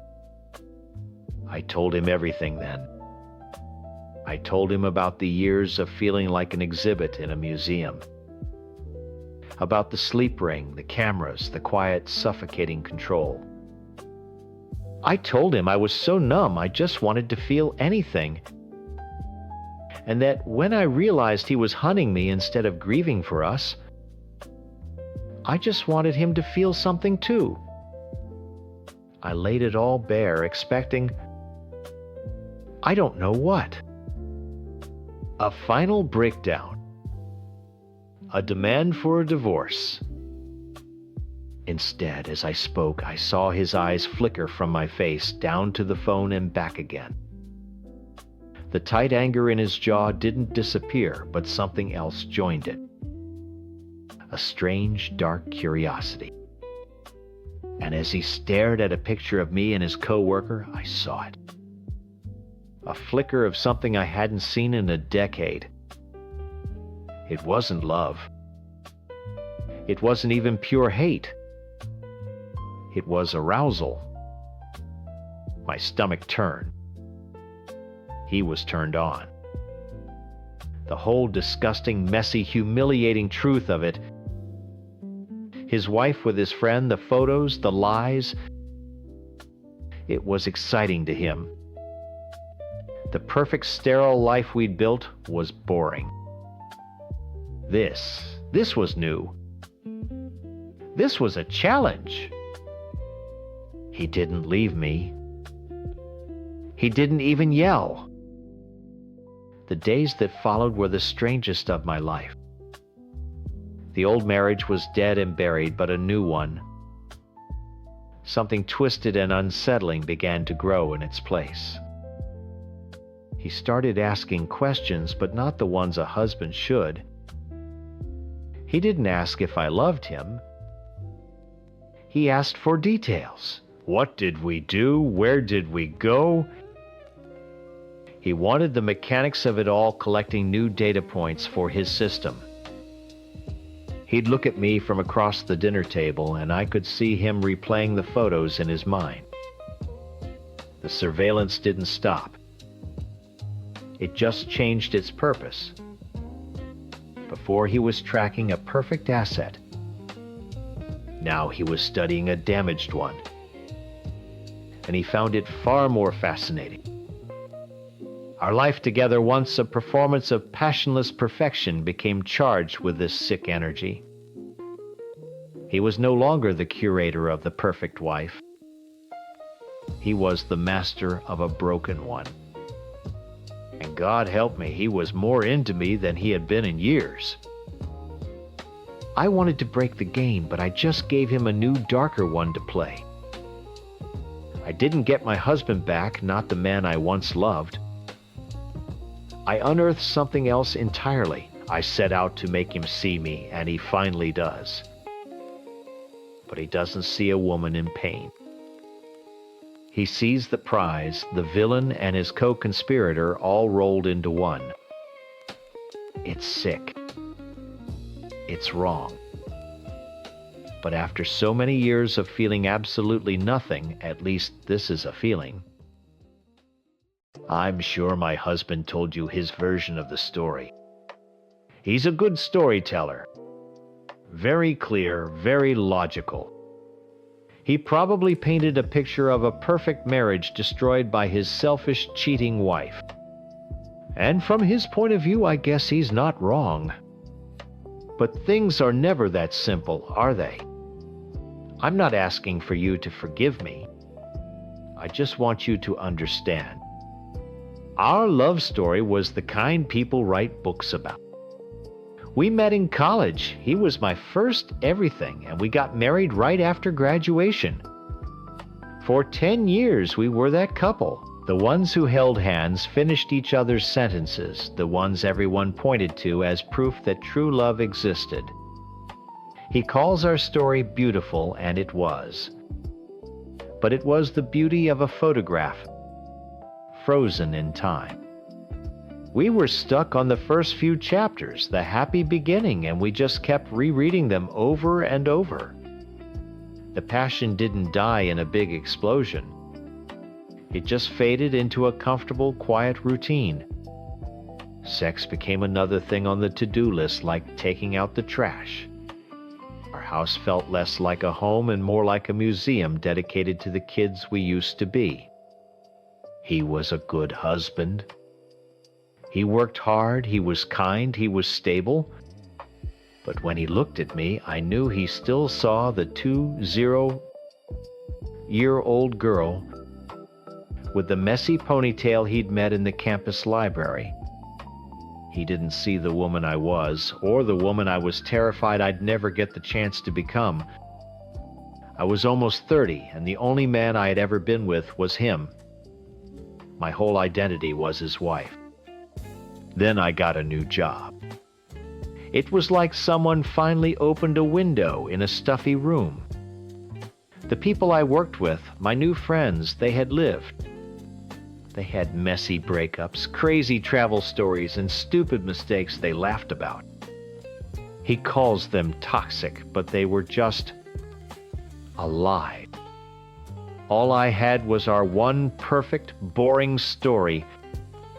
I'd listen to them and feel this ache deep in my chest, a desperate fear that I was missing out on my own life. My new manager, Alex, was part of that. He didn't treat me like someone's wife. He saw me. He listened to my ideas in meetings. He laughed at my stupid jokes. He asked me about my goals.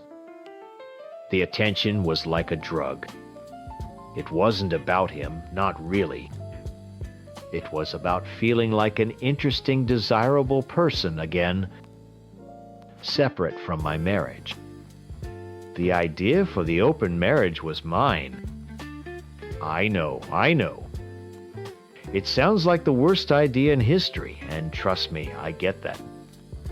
But at the time, it felt like the only solution. It wasn't some grand plan to go sleep with my boss.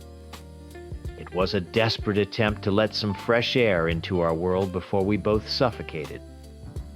I thought naively that if we both had the freedom to explore, we could have our own little adventures and then come back to each other with new stories, new energy.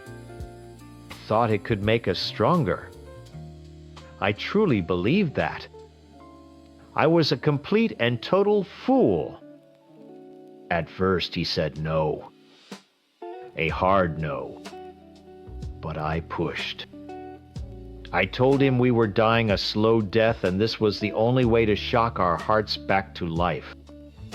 He eventually, reluctantly agreed. The first couple of months were a blur.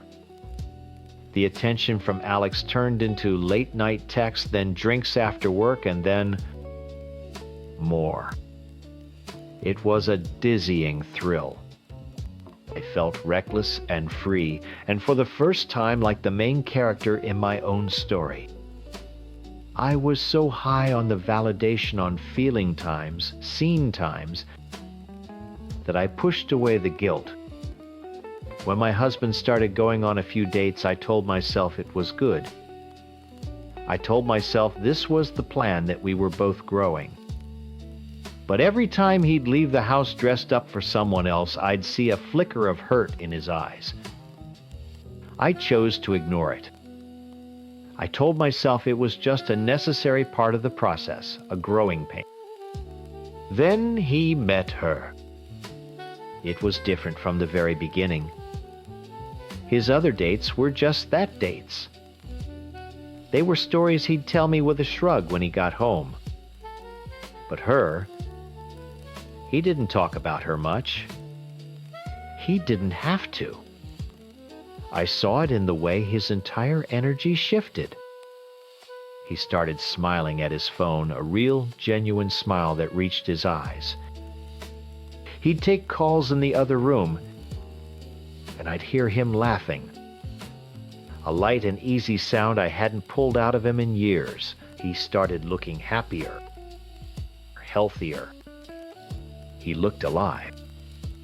cold, terrifying panic began to coil in my stomach. This wasn't the plan. The plan was for me to have a little experience and for him to... I don't know, I guess I never really thought that far ahead. I didn't think he'd find a whole new life. The thrill of my own affair evaporated overnight, replaced by a constant gnawing dread. My friends who had been my cheerleaders now just offered empty words. You wanted him to be happy, right, they'd say. But it was my divorced friend who finally said the thing that broke me. We were having coffee and I was complaining about how distant he'd become. She just looked at me, no judgment in her eyes, and said, "Well, it looks like his new girlfriend makes him really happy." That was it. The entire fantasy I had built, this idea of self-discovery and mutual growth, shattered into a million pieces. The adventure turned to ash in my mouth. I hadn't found myself. I had just outsourced my job. I had made a space in his life, and someone else had come in and filled it better than I had in years. That night, I watched him text her, that same stupid, happy smile on his face. My heart was hammering against my ribs so hard I thought I was going to be sick. He wasn't mine anymore. He was hers, and it was all my fault. I walked over to him, my hands shaking. I had to end it. I had to get him back. "We have to stop this," I said, my voice barely a whisper. "This was a mistake. I want to close the marriage. Now." He just stared at me, his face blank. The happy, smiling man from 10 minutes ago was gone, replaced by a stranger. He didn't look angry, he just looked tired. He put his phone down and slowly shook his head. "You don't get to do that," he said, his voice quiet but hard as steel. "You opened this door. You can't just slam it shut because you don't like who walked through it for me." That was the beginning of the end. He was right and I hated him for it. I begged, I cried, I reasoned. I told him my thing with Alex was just a stupid fling, a mistake. He told me that his thing with Times Her Times wasn't. For the next few weeks I lived in a state of high alert panic. My entire world narrowed down to one single mission: win him back. I became a walking, talking caricature of a perfect wife. The very next day I walked into my office and quit. I didn't even give 2 weeks' notice. I just packed my things and left, emailing my resignation letter from the car. I blocked Alex's number and all my toxic friends without a word. I wanted to erase that entire chapter of my life, to prove to my husband that it meant nothing, that Times meant everything. I cooked his favorite meals, the ones I hadn't made in years. I suggested we watch the old movies we used to love. I tried to initiate sex, hoping I could somehow physically remind him that I was his wife, that I was the one who belonged in his bed. It was all useless. He was polite but distant. He was a ghost in our own home. He'd eat the dinners I made, thank me, and then retreat to the spare room to talk to her on the phone. Every laugh I heard through the door felt like a knife twisting in my gut. My grand gestures weren't seen as love. They were seen as manipulation. He thought I was just trying to get my toy back because someone else was playing with it. Maybe he was right. I don't know anymore. Our one and only counseling session was my last hope. I sat on that beige couch and I let everything out. I told the therapist and him about the suffocating quiet of our marriage, about my fear of disappearing, of having lived only one small life. I told them how the validation from Alex felt like a lifeline, and how I stupidly thought I could have that and still keep my perfect home. I didn't make excuses. I laid out all my ugly, pathetic, selfish reasons, hoping that if he understood times why, times I did it, he could find a way to forgive me. He just sat there listening patiently. When I was done, a mess of tears and snot, the therapist asked him how he felt. He looked at me, and for the first time in weeks, I saw real emotion in his eyes. It was pity. "I'm sorry you felt that way," he said, and it sounded so final. "I wish you had just talked to me." On the drive home, I got a text from a number I didn't recognize. It was one of my old work friends, the one I'd ghosted. The text read, "Oh my God, did you hear about Alex? He just announced his engagement. His fiancée is gorgeous." I had to pull the car over because I couldn't breathe. A fiancé. The whole time, the man who I had used as a spark to burn down my entire life had a fiancé waiting for him at home. The deep connection, I thought we had the feeling of being seen. It was all a lie. I wasn't an adventure or a rediscovery of self. I was just a pleasant distraction for a guy who was cheating on the woman he was about to marry. The humiliation was so complete, so absolute, it felt like it was going to swallow me whole. I had traded a kingdom for a handful of sand. A week later, he told me he was moving out. He was gentle about it, but firm. He said he'd found an apartment with her. He came by on a Saturday with a few boxes. The silence in our home was deafening as he moved from room to room, collecting the pieces of his life that were separate from mine. I just followed him, a pathetic shadow, watching as our shared history was sorted and packed away. He stood in the living room, surrounded by our wedding photos on the walls, and he didn't even seem to notice them. My mind was racing, trying to find one last thing. One final piece of evidence to make him stay. I remembered the text from Alex after I quit. He'd sent a few asking what was wrong, why I was ignoring him. They were casual, almost bored. Proof of how little I meant. I grabbed my phone and shoved it in my husband's face. "Look," I said, my voice cracking. "See, it was nothing. He meant nothing. I chose you. I chose us."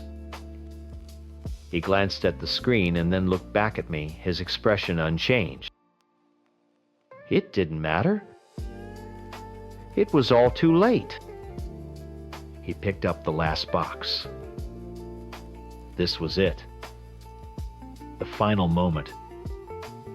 Panic clawed up my throat. "What does she give you that I can't?" I finally sobbed the question I'd been holding in for months, bursting out of me.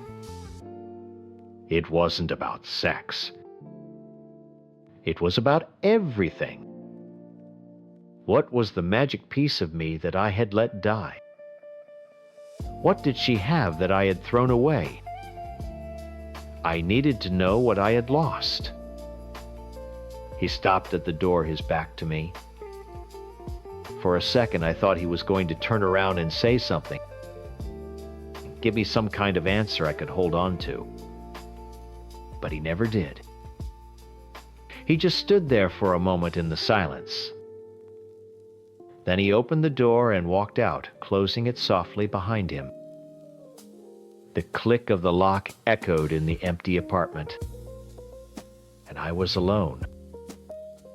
Completely and utterly alone in the museum we had built, surrounded by the ghosts of a happy life. A life I didn't realize was perfect until I had already destroyed it. A life I had murdered with my own 2 hands. I know what he told you. He told you I cheated. He painted a picture of a wife who got a new job, a new life, and decided her quiet, loving husband wasn't good enough anymore. He showed you the texts. He has proof right. Words on a screen stripped of all the silence and sadness they were born from. But my story doesn't begin with a coworker named G. It begins 8 years ago with a phone call that broke something in me I never managed to fix. We were long distance then, young and stupid and planning a whole future. I was completely in love with him. One night he called. I remember his voice was shaky. He told me he'd slept with someone. It was just once he was drunk, it meant nothing. All the usual excuses. The world just collapsed into the tiny speaker of my phone. I could barely breathe. But I loved him. So we worked through it. That was his phrase. What it really meant was that I cried for a week and then I swallowed the hurt and decided to pretend I was okay so I wouldn't lose him. The crack was there from the start. We just put a cheap rug over it and tried not to trip. We got married, bought a house. From the outside, it was perfect. He calls us shut-ins, and he says it like it's a cute, cozy thing. For him, it probably was. His entire world was in his gaming headset. He had his friends, his missions, his victories. He was a hero in that world. My world was the 4 walls of our living room. My companion was the Netflix menu scrolling through the same shows over and over. The silence was the worst part. Our house was so quiet. I'd try to talk to him, to tell him about my day or something funny I saw. I'd start a story and he'd just say, His eyes glued to the screen, fingers clicking away. I wasn't a partner. I was an interruption. An NPC in his real-life game. I got so tired of starting sentences I knew I'd never get to finish. So eventually, I just stopped trying. We'd sit in the same room for hours and not say a word.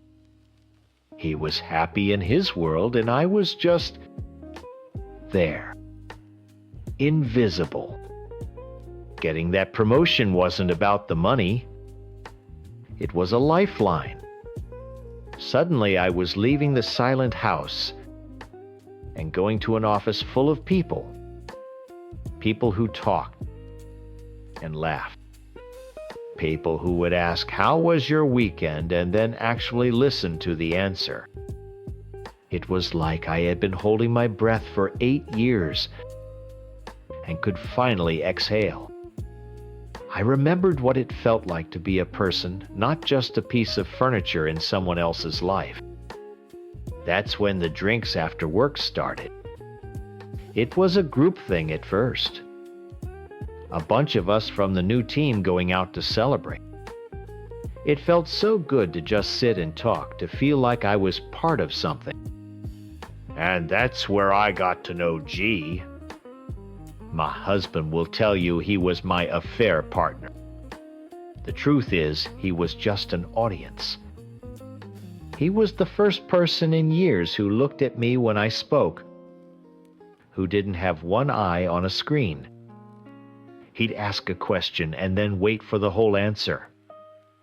It was that simple. I knew my husband wouldn't understand. The man who cheated on me 2 months into our relationship had the nerve to be incredibly jealous. If I told him I was meeting a male coworker for a drink, he would have torn the house apart with accusations. It would have been a huge, ugly fight. So I took the easy way out. I told him G was gay. It was a stupid lie. A cowardly lie. But I was just so desperate to have this one small piece of my life that was safe, that didn't come with suspicion and anger. I wanted one friend without having to defend it. Our text conversations became my diary. He was the only person I could tell how I really felt. My husband found those texts and he's using them as his evidence. He saw that I was looking at apartments, and I was. Not because I was planning to move in with G, but in the same way you look at beach houses you can't afford. It was a fantasy, an escape. I'd sit on the couch listening to my husband yelling at his friends online, and I'd send G a link to a tiny one-bedroom apartment downtown and say, "Imagine, it was a game we played dreaming of a life where I wasn't so suffocatingly lonely." He saw the text where I said I just want to be impulsive for once. He thinks that meant I wanted to sleep with someone. It meant I wanted to feel something, anything other than the flat gray numbness of my life. It was a scream. I wanted to just get in my car and drive, or book a flight somewhere, or do anything that wasn't on our rigid, silent schedule. And the worst one I called, "Our marriage a failure." That was the text that he probably thinks proves everything. It was late one night. My husband had been gaming for 6 hours straight without saying a single word to me.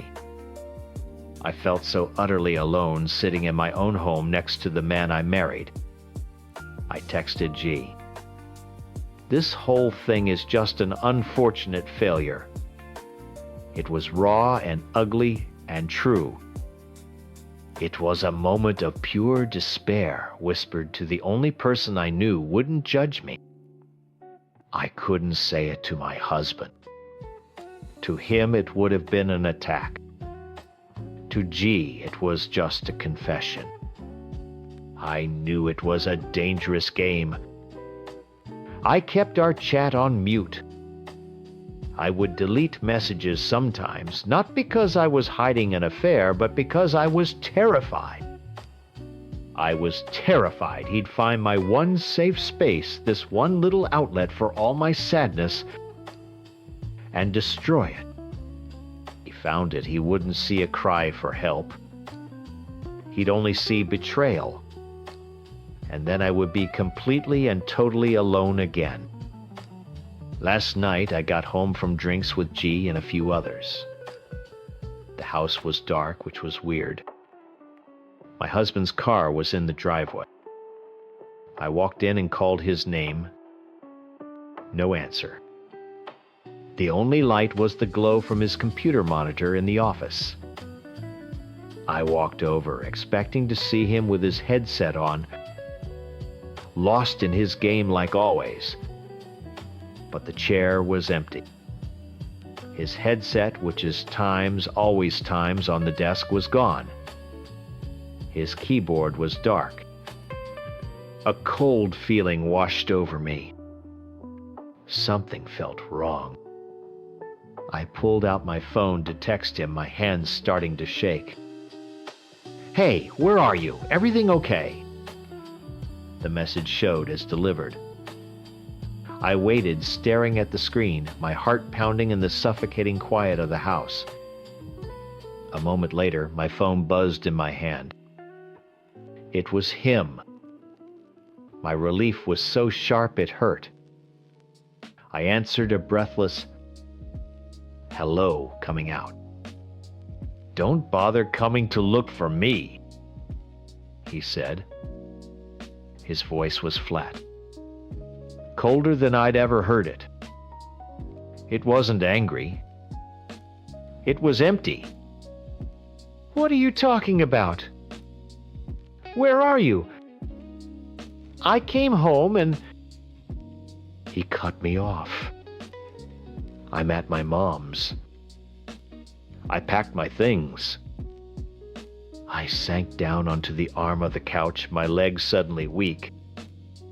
"You packed? Why? What is happening?" Then he started reading. He read my own words back to me, but his voice twisted them into something ugly and cheap. "It would be nice to just be impulsive for once." "What did you have in mind?" he asked, his voice dripping with sarcasm. "What impulsive thing were you and G planning?" My blood ran cold. "How did you? You went through my phone." "Don't change the subject," he snapped. "What about the apartments? You've been looking at apartments behind my back. Planning your new life." He read out the address of the one I'd sent to G just a few days ago. The little one-bedroom I'd been fantasizing about. "That was a joke," I whispered, my voice barely working. "It was a fantasy, like looking at beach houses. You know we can't afford." "And this one's my favorite," he said, ignoring me completely. "This whole thing is just an unfortunate failure. Our marriage. Our 8 years. A failure." I started sobbing then. Huge, ugly, gulping sobs. It felt like he'd reached into my chest and pulled out my heart just to show me how black it was. "You don't understand," I cried. "You're taking it all out of context. I was just sad. I was lonely. I was talking to a friend." "A friend you lied about," he shot back. "A friend you told me was gay so you could go out drinking with him whenever you wanted. I called your office, by the way. Asked for G. A woman answered. His wife." The whole world tilted. The stupid protective lie I had told had just become the nail in my coffin. I lied because I knew you'd be like this, because I knew you wouldn't let me have a friend. "I have to go," he said, his voice void of any emotion. "My mom helped me pack. She thinks you're disgusting." Hearing that felt like a physical slap. He had gone to his mother, shown her my private thoughts, and let her pass judgment on me before I even knew I was on trial. He didn't come to me. He didn't scream at me. He just quietly dismantled our life, enlisted his mother's help, and left. He tried and convicted me in a secret court, and this phone call was just the sentencing. "Please," I begged the word, tearing out of my throat. "Please just come home. We can talk about this. I know how it looks, but I swear nothing happened. I was just venting. I felt like you hated me sometimes. I just wanted to feel needed." It was the truest thing I'd said in our entire marriage, laid bare and pathetic over the phone. There was a long pause. For a crazy second, I thought it might have worked. I thought I might have broken through the ice. "I don't hate you," he said, and his voice was so tired. I just don't want to be married to you anymore. I'll have the divorce papers sent over. Divorce? The word was absurd. No? Let's go to counseling. We can finally talk about everything. About what happened at the beginning. We never really fixed that, did we? We just put a rug over it.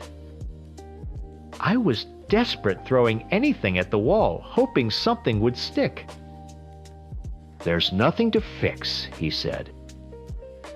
You made that clear. It's a failure. And then he hung up. I sat there in the dark, silent house, the dial tone buzzing in my ear. I didn't move for an hour. I just stared at the empty space where his gaming chair used to be.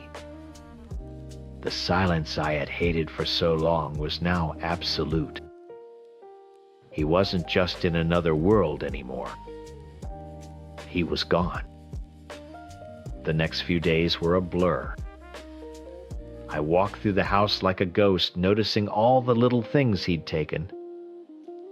His toothbrush holder was gone. The weird sci-fi poster he loved was off the wall in the office. His ugly recliner was missing from the living room. He'd managed to take everything that was his without leaving a trace, erasing himself from our home. He gets to be the good guy in this story. He gets to tell everyone that his wife got a promotion and immediately started planning to leave him for a coworker. He has the proof. He has the texts. He is the victim, the poor husband who was blindsided and betrayed. He found my cry for help and decided to use it as his get-out-of-jail-free card. He never had to face the quiet misery we were living in. He never had to answer for the years of neglect, for the way he made me feel completely and utterly invisible. He never had to own up to the fact that he broke us right at the very start, and never bothered to learn how to fix it. He just covered the crack with a rug and got angry when I finally tripped. I'm not innocent. I lied. I hid my friendship and my feelings because I was a coward. I built a little wall around my heart and only let one person see inside. I see that now. But my crime wasn't cheating. My crime was being unhappy and daring to tell someone about it. He thinks our marriage ended with that phone call. He thinks it ended when he read my texts. But he's wrong. Our marriage didn't end last night. It ended 8 years ago with a different phone call when he confessed to cheating on me. Everything since then has just been an echo. I've been living in the ghost of a marriage for years, and I guess I should be grateful he finally decided to turn the lights out.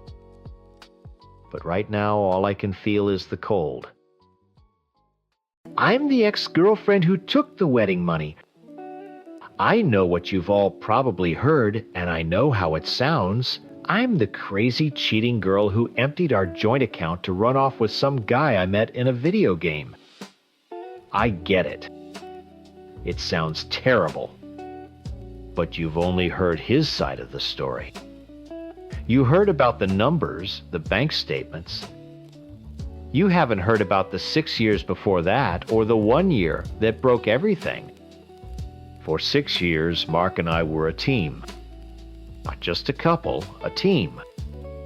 We did everything together. We finished each other's sentences, we knew each other's takeout orders by heart, and we planned our whole future on a dozen napkins in our favorite diner. We were going to get married, buy a small house with a yard for a dog, and just be happy. It was simple. and it was all I ever wanted. Then came the job offer in September 2019. It was a huge opportunity for him, a major step up in his career. The only catch was that it was in a city 5 hours away. He sold it to me as a sacrifice. "This is for us," he'd say, holding my hands. "I'll work like crazy for a few years. We'll save up and we can have the wedding of our dreams. It's for our future." I believed him. I loved him, so of course I believed him. So he moved. And I stayed behind in our apartment, the one we'd picked out together. At first it was hard, but manageable. He'd come home every other weekend, and we'd have a flurry of dates and catch-up sessions before he had to leave again. But the job was demanding. The 1-2-hour shifts he'd mentioned weren't an exaggeration. Soon every other weekend became once a month if I'm lucky. The phone calls changed too. They went from long late-night talks about our feelings and our day to quick 5-minute check-ins while he was on his break. He was always tired. He'd ask how I was, but before I could really answer, he'd launch into a story about his work, his boss, his projects, the annoying guy in the next cubicle. I became a sounding board for his new life, a life I had no part in. Meanwhile, I was living in a museum of our old life. His stuff was still in the closet. His favorite mug was still in the cabinet. And I was supposed to be planning our dream wedding. Alone. I picked the venue by myself, sending him blurry photos for his approval. I went to cake tasting and brought home little boxes of samples to eat by myself on the couch. I spent hours on the phone with caterers and florists, making decisions for a party of 2 when one of us wasn't even there. The big, beautiful wedding binder he bought me sat on the coffee table, a constant reminder of the future I was building by myself. I wasn't his partner anymore. I felt like his project manager. The loneliness was the worst part. It was like a constant, low hum in the background of my life. It was there when I woke up in our 2-big bed, and when I came home from work to a dark, quiet apartment. To fill the silence, I started playing this stupid city-building game on my phone. It was just a way to pass the time, to turn my brain off for a few hours. The game had a global chat feature, and that's where I met him. I'm not even going to use his name because he isn't the point. He was just a guy from another country who happened to be online when I was. It started with tips about the game, but soon we were just talking. He'd ask about my day, and he would actually listen to the answer. He thought my wedding planning stories were funny, not boring. He made me laugh. He was just there. He was present in a way Mark hadn't been for a year. It wasn't some magical whirlwind romance. It was just a conversation. It was a lifeline. I felt like I had been holding my breath for a year, and he was the first person who told me it was okay to breathe. The realization that my relationship with Mark was over didn't come in one big moment. It was a slow, painful death. The final straw was when I called him excited because I thought I'd found the perfect band for the wedding. He cut me off mid-sentence. "Babe, I can't talk about this right now. I'm swamped. Just pick whichever one you think is best. I trust you." He thought he was empowering me. But what I heard was, "I don't care." I ended things a week later over the phone. It was awful. I tried to explain the distance, the loneliness, how I felt like we were just business partners managing a long-distance project called Our Future. I told him I'd connected with someone else, someone who actually saw me. Of course, all he heard was that I was leaving him for a guy I met in a game. He called me delusional. He said I was throwing away 6 years for a fantasy. Maybe he was right. But our relationship already felt like a fantasy. The only difference was my new one didn't make me feel so alone. After we hung up, I just sat there numb. Then I remembered the account. Our joint wedding savings account. I logged in, my hands shaking. The balance was a little over $6, 200. I looked at that number and I didn't see the money he'd worked so hard for. I saw my time. I saw every single night. I cried myself to sleep. Every dinner I ate alone. Every time I had to answer the question, "So when's the big day?" with a fake smile. I saw the 6 years of my life I'd poured into a future that had just vanished. In that moment, something inside me just snapped. He had his new career, his new life. He was moving forward. What was I left with? An empty apartment and a wedding binder full of broken promises. The money felt like the only tangible thing I had left from our relationship. It wasn't about revenge, not really. It was about worth. He thought a few monthly transfers into an account made up for his absence. I felt like I was owed for the emotional labor for being the one who kept our dream alive long after he'd outsourced it to me. It was my severance pay. That's what I told myself. A payment for 6 years of my life. I transferred the entire amount to my personal account. The screen flashed success. And for a second I felt nothing. Then a wave of panic and regret washed over me so strong it made me sick. I knew what I had done. I knew it was wrong. But it was done. His text started a few hours later. First confusion, then pure rage. He called me a thief.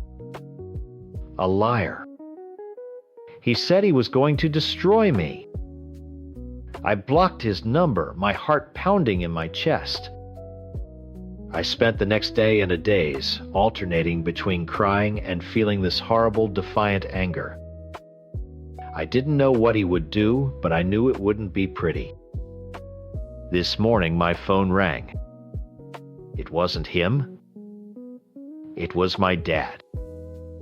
His voice was quiet the way it gets when he's not just angry, but deeply, truly disappointed. "We need to talk," he said. "Mark called me. He told me everything." My stomach dropped. "He told you everything?" I asked, my voice barely a whisper. Of course he had. He'd told my father times, his times, everything. "Get dressed. You're coming over to the house now," he said, and hung up. There was no room for argument. The drive to my parents' house was the longest 15 minutes of my life. I rehearsed what I would say. I would explain the loneliness, the year of feeling like a ghost in my own life. I would talk about the emotional labor, the wedding I planned alone. I wouldn't try to excuse taking the money, but I would give it context. I thought I was going to have a difficult conversation with my dad. What I walked into was an ambush. I opened the front door and saw them all sitting in the living room like a jury. My dad in his armchair, my mom on the edge of the sofa, looking terrified. And across from them, Mark. He wasn't alone. He'd brought his parents. They all looked up at me as I walked in their faces, a mixture of stone-cold anger and pity. I felt like a child who had been called to the principal's office. The air was so thick with tension I could barely breathe. My dad just pointed to the empty chair next to my mom.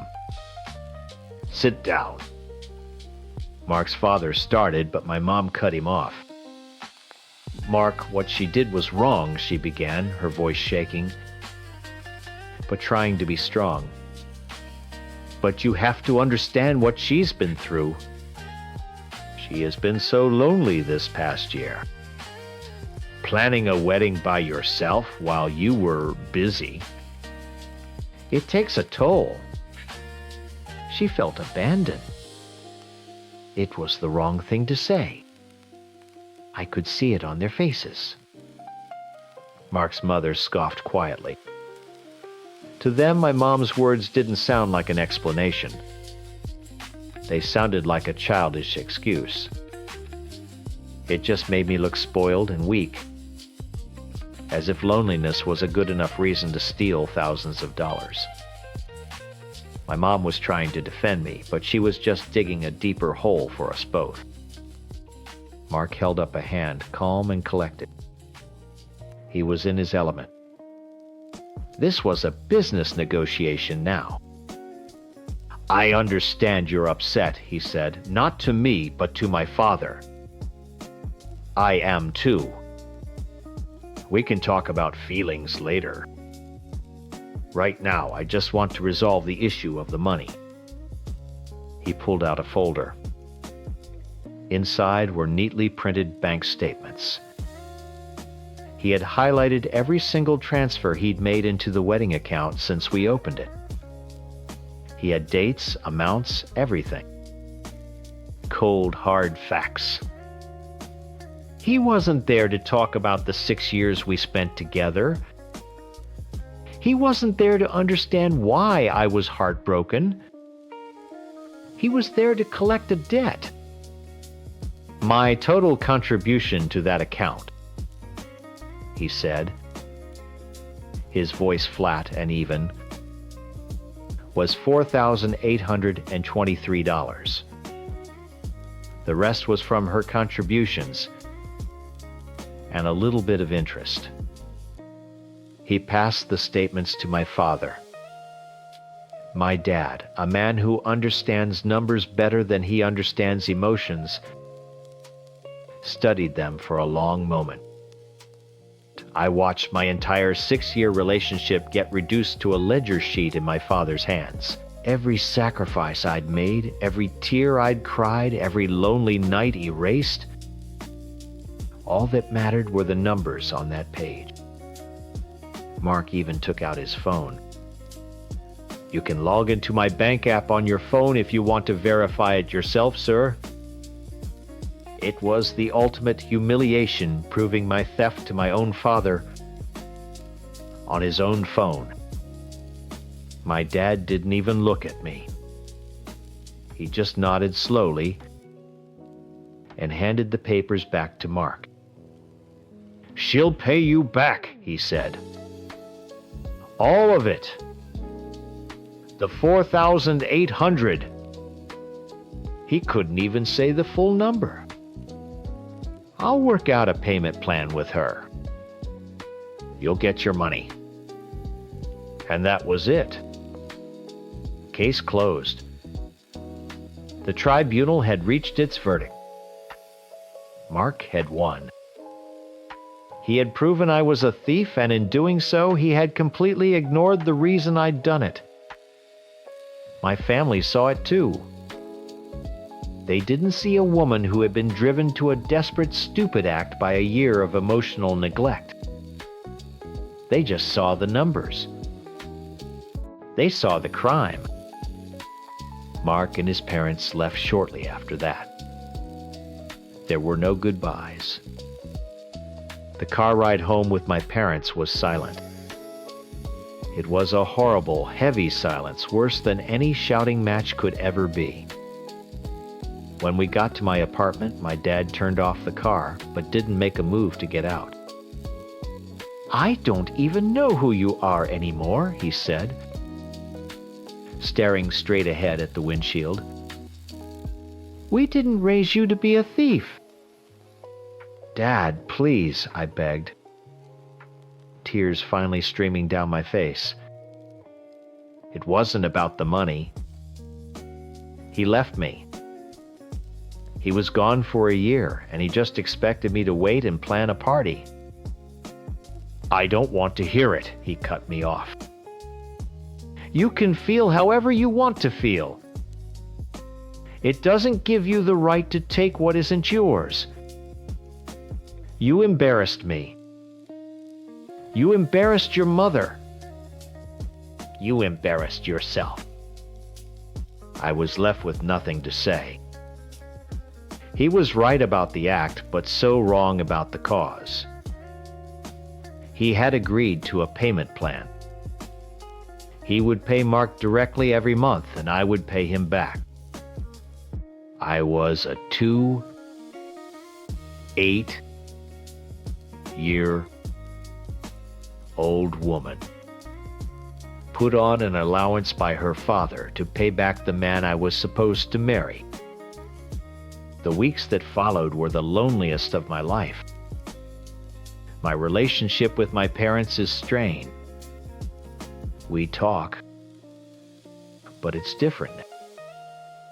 There's a wall of disappointment between us that I don't know how to break down.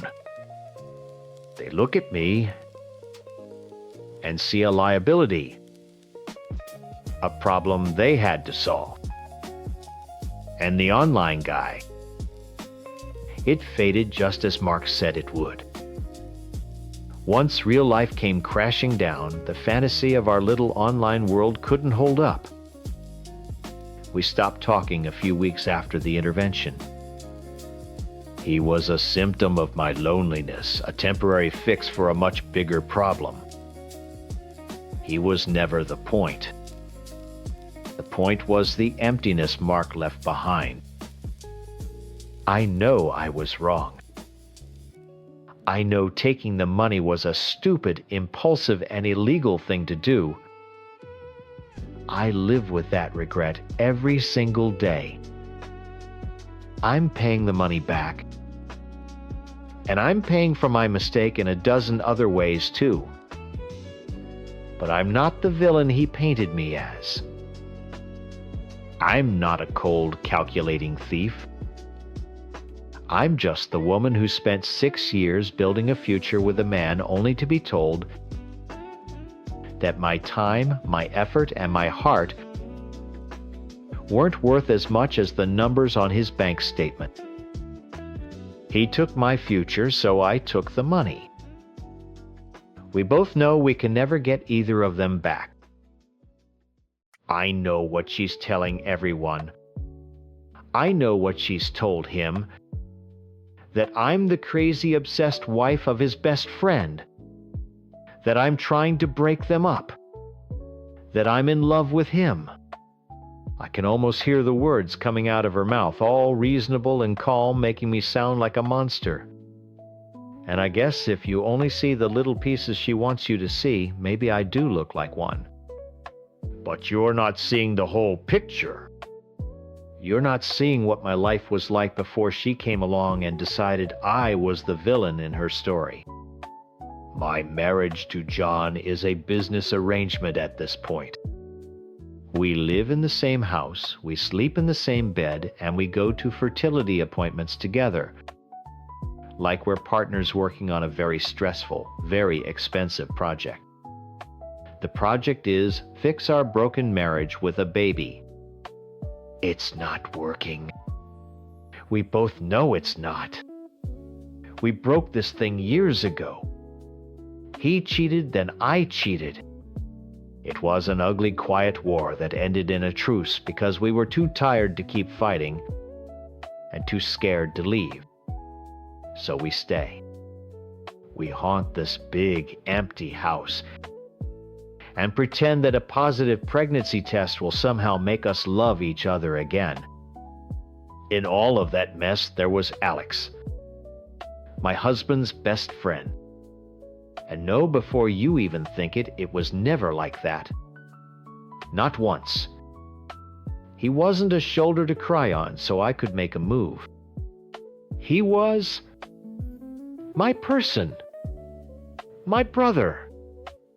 When John was out all night, and I knew exactly where he was, Alex would come over with a pizza, and we'd watch stupid action movies until I fell asleep on the couch. He listened to me cry about John's affair, without ever saying, "I told you so." And he was the only person on earth who I told about my own affair, and he didn't judge me. He just sat with me in the wreckage. We had our own language, our own jokes.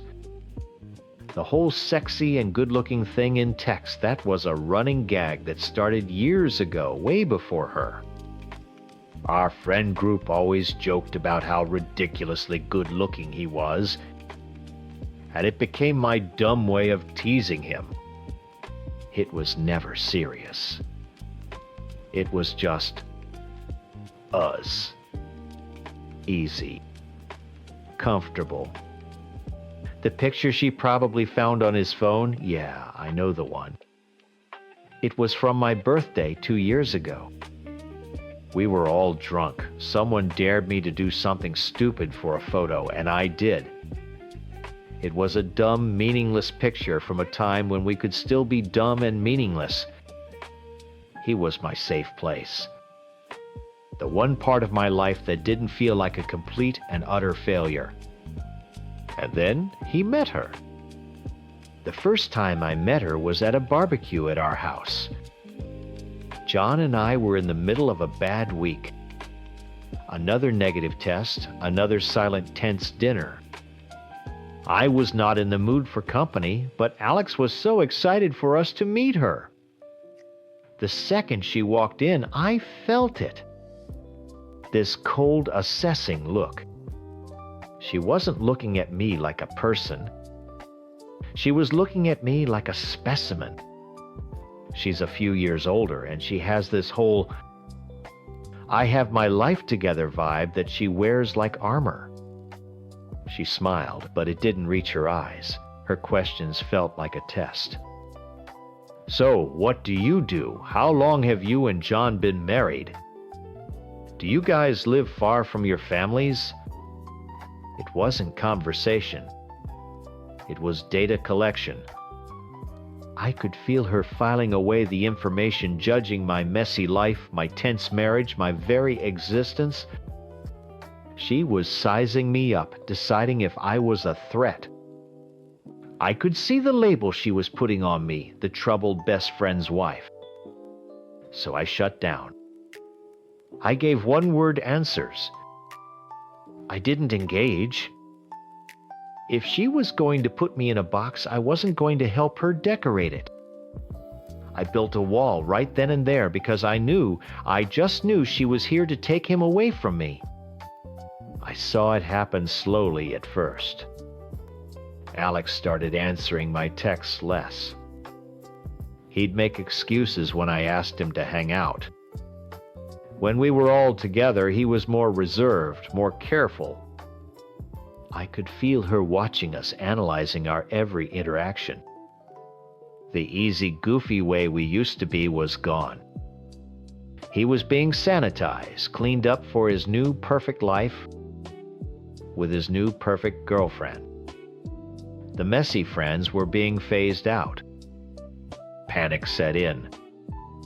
It was a low, constant hum of anxiety. I was losing him.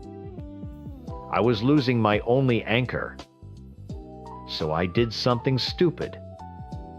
I found an article online, some stupid pop psychology thing, about why some relationships are built to fail. I sent it to him. It wasn't meant to be some evil, manipulative move. It was a desperate, clumsy SOS. It was my way of saying, "Are you sure? Look what she's doing to you. She's pulling you away from everything you know." It was a cry for help. I just wanted my friend back. Of course, it only made things worse. He was polite but distant. He was clearly annoyed. I had crossed a line. And that made me even more desperate. A few weeks later, we all went out to a club for another friend's birthday. The music was loud, the air was thick, and I could feel the space between me and Alex more than ever. He and she were a unit, a little island of two, and I was just floating nearby. At one point, she went outside to take a phone call. I saw my chance. I just wanted a moment, just a second, of how things used to be. I walked over to him at the bar, put my arm around his waist, and just leaned my head on his shoulder. He seemed surprised, but didn't pull away. I felt a tiny bit of relief. He's still in there, I thought. My Alex is still in there. I reached up and stroked his beard, something I'd done 100 times before when I was teasing him. It was a sisterly, familiar touch. I was clinging to it to him, to that last little bit of our friendship. I miss this, I said, my voice barely audible over the music. I miss you. He didn't answer. He just looked down into his drink. I kept my hand there on his chest, a silent plea. Don't let her take you away. Please don't leave me alone. I didn't see her come back inside. I didn't notice her until she was standing right there, her face a perfect mask of polite fury. Her eyes weren't looking at him. They were locked directly on my hand. I pulled my hand back like I'd been burned. The music was still thumping, people were still laughing, but the air around the three of us went completely still and cold. She didn't yell. She didn't make a scene. She just gave Alex this look. A calm, disappointed look that said, "Time, see, I told you so." Asterisk. She turned and walked away. And he followed her. He didn't say a word to me. Didn't even glance in my direction. He just followed her right out of the club, leaving me standing there by the bar, feeling like the stupidest, most pathetic person in the world. The next 2 days were torture. I kept staring at my phone, waiting for it to buzz with a text from him, either angry or confused or something. But there was nothing. Just silence. It was worse than him yelling. The silence felt like he was erasing me, like our years of friendship were just being quietly deleted. I knew a conversation was coming. I was just dreading what it would be. He finally called on Tuesday afternoon. John was at work. I was sitting on the kitchen counter, staring at a calendar of doctor's appointments. His voice on the phone was a stranger's voice. It was flat formal. "Hey, can I come over for a few minutes? We need to talk." When he walked in, he didn't give me the usual goofy hug. He just stood awkwardly in the foyer. He wouldn't look me in the eye. We sat on the living room couches, facing each other across the coffee table like we were in a therapy session. The same couch where he'd held my hand while I cried about John. The same room where we'd laughed so hard we couldn't breathe. Now it felt like a courtroom and I was on trial. So he started looking at his hands. "We need to talk about what happened at the club." "Alex, Alex, it was nothing, I said immediately, my voice sounding desperate even to me. You know how we are. I was just messing around. It's not nothing to her, Jane, he said, and the way he said her name felt like a shield he was holding up between us. She was really hurt. She feels like you're constantly disrespecting our relationship. He started listing my crimes. The cold shoulder I gave her at the barbecue. The article. The texts where I called him sexy. He even brought up the old cleavage picture, saying she found it, and that it was inappropriate for him to have. Each thing he listed felt like a brick being added to the wall between us.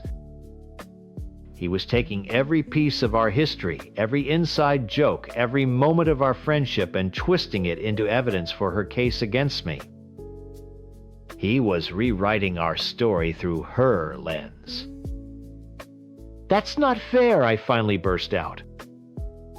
You know that's not what any of that was. That was just us, before her. You can't just change the past because she doesn't like it. But it's not before her anymore, he said, his voice quiet but firm. It's now. And it makes her uncomfortable. It makes me times uncomfortable. That was the line that broke me. Asterisk. It makes me uncomfortable. Asterisk. Him. My. Alex. The person who sat with me through the absolute ugliest parts of my life was now uncomfortable with me. Because of her. The rage and the grief and the terror of being left all alone just boiled over. Uncomfortable. You want to talk about uncomfortable, I said, my voice shaking. I'm drowning here, Alex. I'm injecting myself with hormones every single day, praying for a baby to fix a marriage that's already dead. I feel like a complete failure. And I had to listen to you tell me in confidence about how she just so casually got rid of hers. I heard the story about her abortion. So yeah, maybe I don't like her. Maybe it's hard for me to watch you throw away our friendship for someone who could just make a choice like that, when it's a choice I would kill for. It was a horrible, cruel thing to say. I knew it the second the words left my mouth. It was a low blow aimed to hurt because I was hurting so badly. I wanted to claw the words back out of the air. His face changed. The disappointment was gone, replaced by a cold, hard anger I had never ever seen from him before. He stood up. I can't believe you just said that, he said, his voice dangerously low. I told you that because I trusted you. Because I thought you were my friend. I am your friend, I cried, standing up too. She's the one who's changing everything. No, Jane. You are, he said, shaking his head. He looked at me like he didn't even know who I was anymore. This is exactly what she was worried about. You're right. We do need to establish some boundaries. Boundaries. The word felt so corporate, so final. It was the sound of a door slamming shut and being locked forever. He was drawing a line in the sand, and I was on one side, and he and she were on the other. He walked to the door and left. He didn't look back this time either. That was a month ago. I see him sometimes when our whole friend group gets together. It's excruciating. The easy banter is gone. The inside jokes are gone. All that's left is a polite, stiff distance. He's cordial. He asks how I am, how John is. But his eyes are empty. He looks through me, not at me. He and she are a fortress. They arrive together, they leave together, and there's no getting in. She won. She did it. She successfully painted me as the obsessive, jealous homewrecker. She isolated him, and in doing so, she isolated me. Now my life is just this house, this ghost of a marriage, and the endless crushing appointments. The one person who made it all bearable now looks at me with a mixture of pity and contempt. She didn't just take my friend. She took my entire support system. And now I am completely, utterly alone. I'm his wife. I'm the one you all read about, the one who sexted another man with her daughter in the back seat. I'm the monster who kept a diary about it. I know what you think of me, but you don't know what it's like to slowly disappear inside your own life. My life is a cage. It's a comfortable cage, painted in soft, neutral colors, but it's still a cage. And my husband, the man you all feel so sorry for, is the kind, gentle warden. He brings me my meals, makes sure I take my medicine, and locks the door every night to keep me safe. It wasn't always like this. In college, he was different. He was passionate and alive. A little possessive, maybe, but I thought it was romantic. Then came that thing with the texts. A guy from one of my classes, someone I barely knew, sent me some stupid, flirty messages. My husband, my boyfriend back then, found them on my phone. He didn't yell. He never yells. He just got quiet and looked so hurt, so betrayed. I spent days apologizing for something I didn't even do for someone else's words. Looking back, I see it for what it was. It wasn't about me cheating. It was his first attempt to build a fence around me to be the only person I was connected to. The real walls didn't go up until my seizures got bad. My epilepsy isn't the kind you see in movies. It's a constant low-level hum of anxiety in the back of my mind. The big ones are rare, but the small ones, the ones that make me lose time or just stare blankly into space, can happen anytime. I can't try. I can't be left alone with our daughter for too long.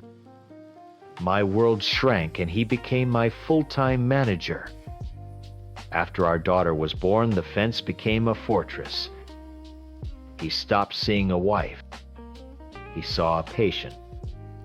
Every single thing we did together became a risk assessment. Did you take your meds? You look tired. You should lie down. Don't overdo it. Here, let me carry that. I know he thought he was being a good husband. He times is times a good man, a wonderful father. That's what makes it so much worse. You can't scream at a man who is gently, lovingly suffocating you to death. You just lie there and let the air run out. He complains he became a grayed-out zombie, but he became that person long before I did. He was a man going through the motions of caretaking, not partnership. Sex became a checklist item. Another thing to be careful about. Could it trigger a seizure? Was I too tired? There was no passion, just procedure. I was a walking pre-existing condition he had to manage. And I was so alone. I was invisible in my own home. Then someone saw me. My colleague, let's call him Mark, he actually saw times me asterisk. We started working on a project together. He didn't know about my seizures at first. He just saw a woman who was smart and funny and good at her job. He'd laugh at my stupid jokes.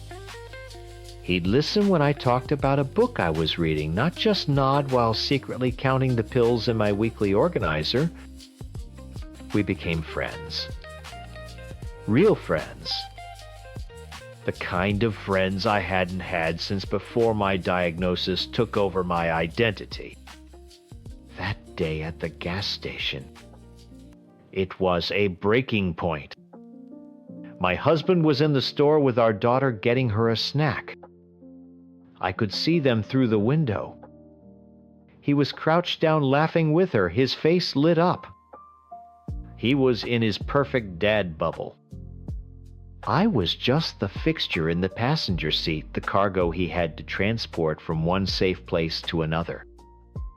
I felt like a ghost. Then my phone buzzed. It was Mark sending a joke. I wrote back. He wrote back something flirty. And I just leaned into it.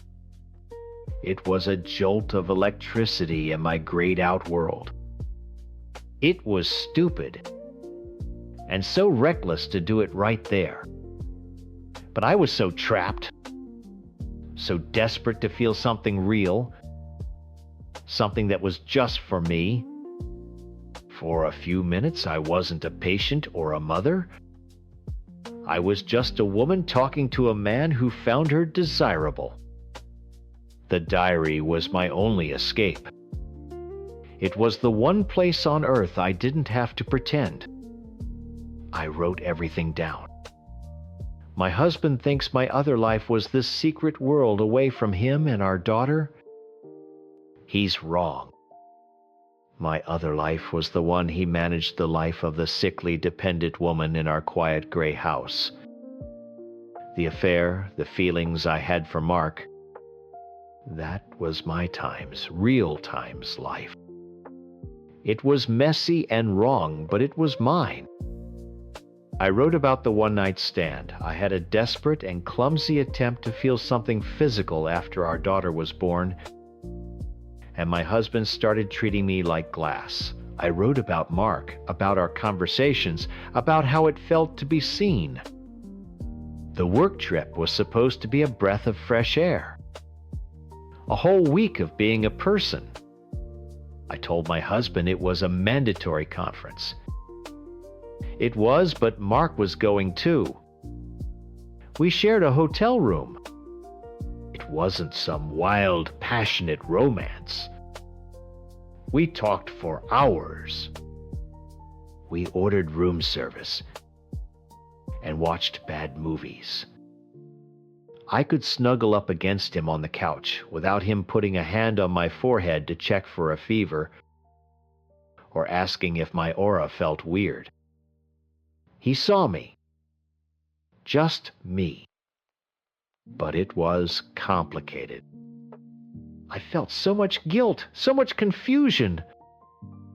This person saw me, the real me, but he couldn't have all of me. And I couldn't leave the life, the daughter I loved. I filled the last pages of my diary on the flight home, trying to sort through the mess in my head. I was terrified, but also hopeful.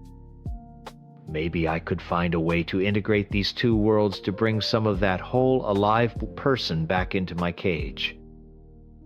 I tucked the diary deep into the side pocket of my travel bag before I got off the plane. The house was quiet when I got home. Too quiet. My daughter was already in bed. My husband was sitting on the couch, not watching TV, just staring at the blank screen. "Hey," I said, trying to sound normal, my heart starting to pound.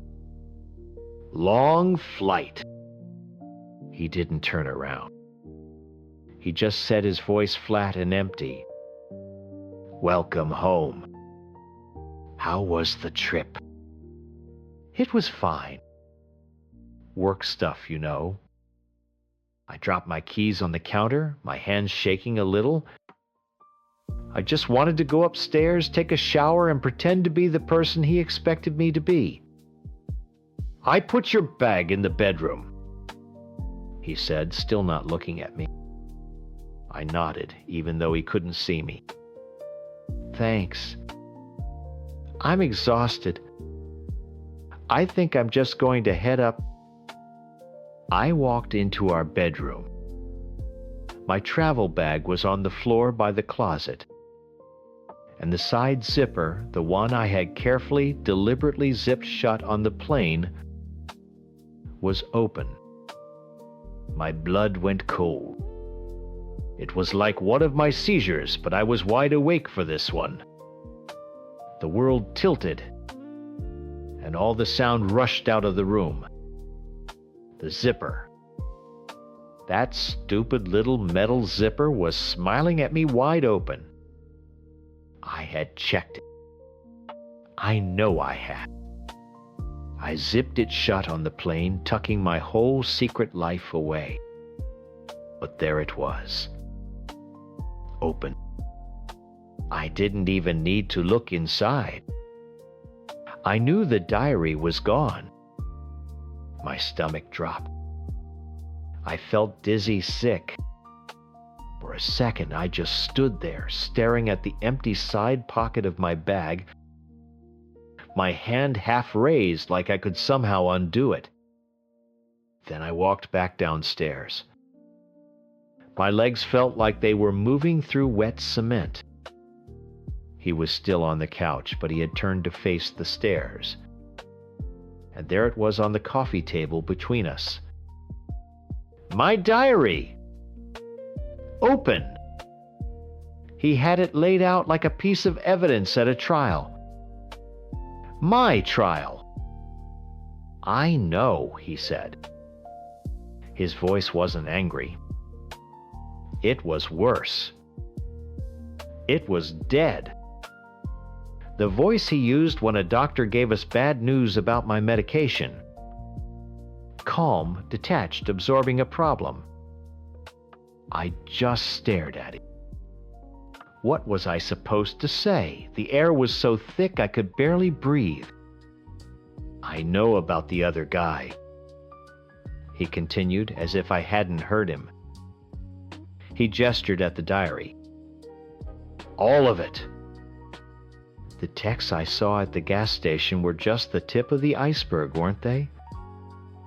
The one-night stand after our daughter was born? The whole week with your colleague, Mark. Hearing him say the name felt like a physical blow. It was a name from my real life, spoken out loud in my cage, and it sounded dirty and wrong coming from his mouth. This wasn't a conversation. This wasn't a heartbroken husband pleading for answers. This was an interrogation. He had his evidence, his neatly organized case file, and he was laying it out for the jury. He didn't want an explanation. He wanted a confession. He wanted me to break down, cry, and tell him he was right, that his snooping was justified, that his version of me as a traitor was the correct one. I couldn't give him that. What do you want me to say? I finally managed to get out. My voice was a whisper. The truth would be a good start, he said, his voice hard as stone. For once. But he didn't want my truth. My truth was messy and complicated. My truth was about years of feeling invisible, of being a chore on a to-do list. My truth was that our marriage had died of suffocation long before Mark ever came into the picture. His truth was simple. I cheated. I was bad. He was the victim. So I did the only thing I could. I denied him his victory. I refused to confess. "I'm not talking about this," I said, wrapping my arms around myself. "Not like this. Not after you went through my things."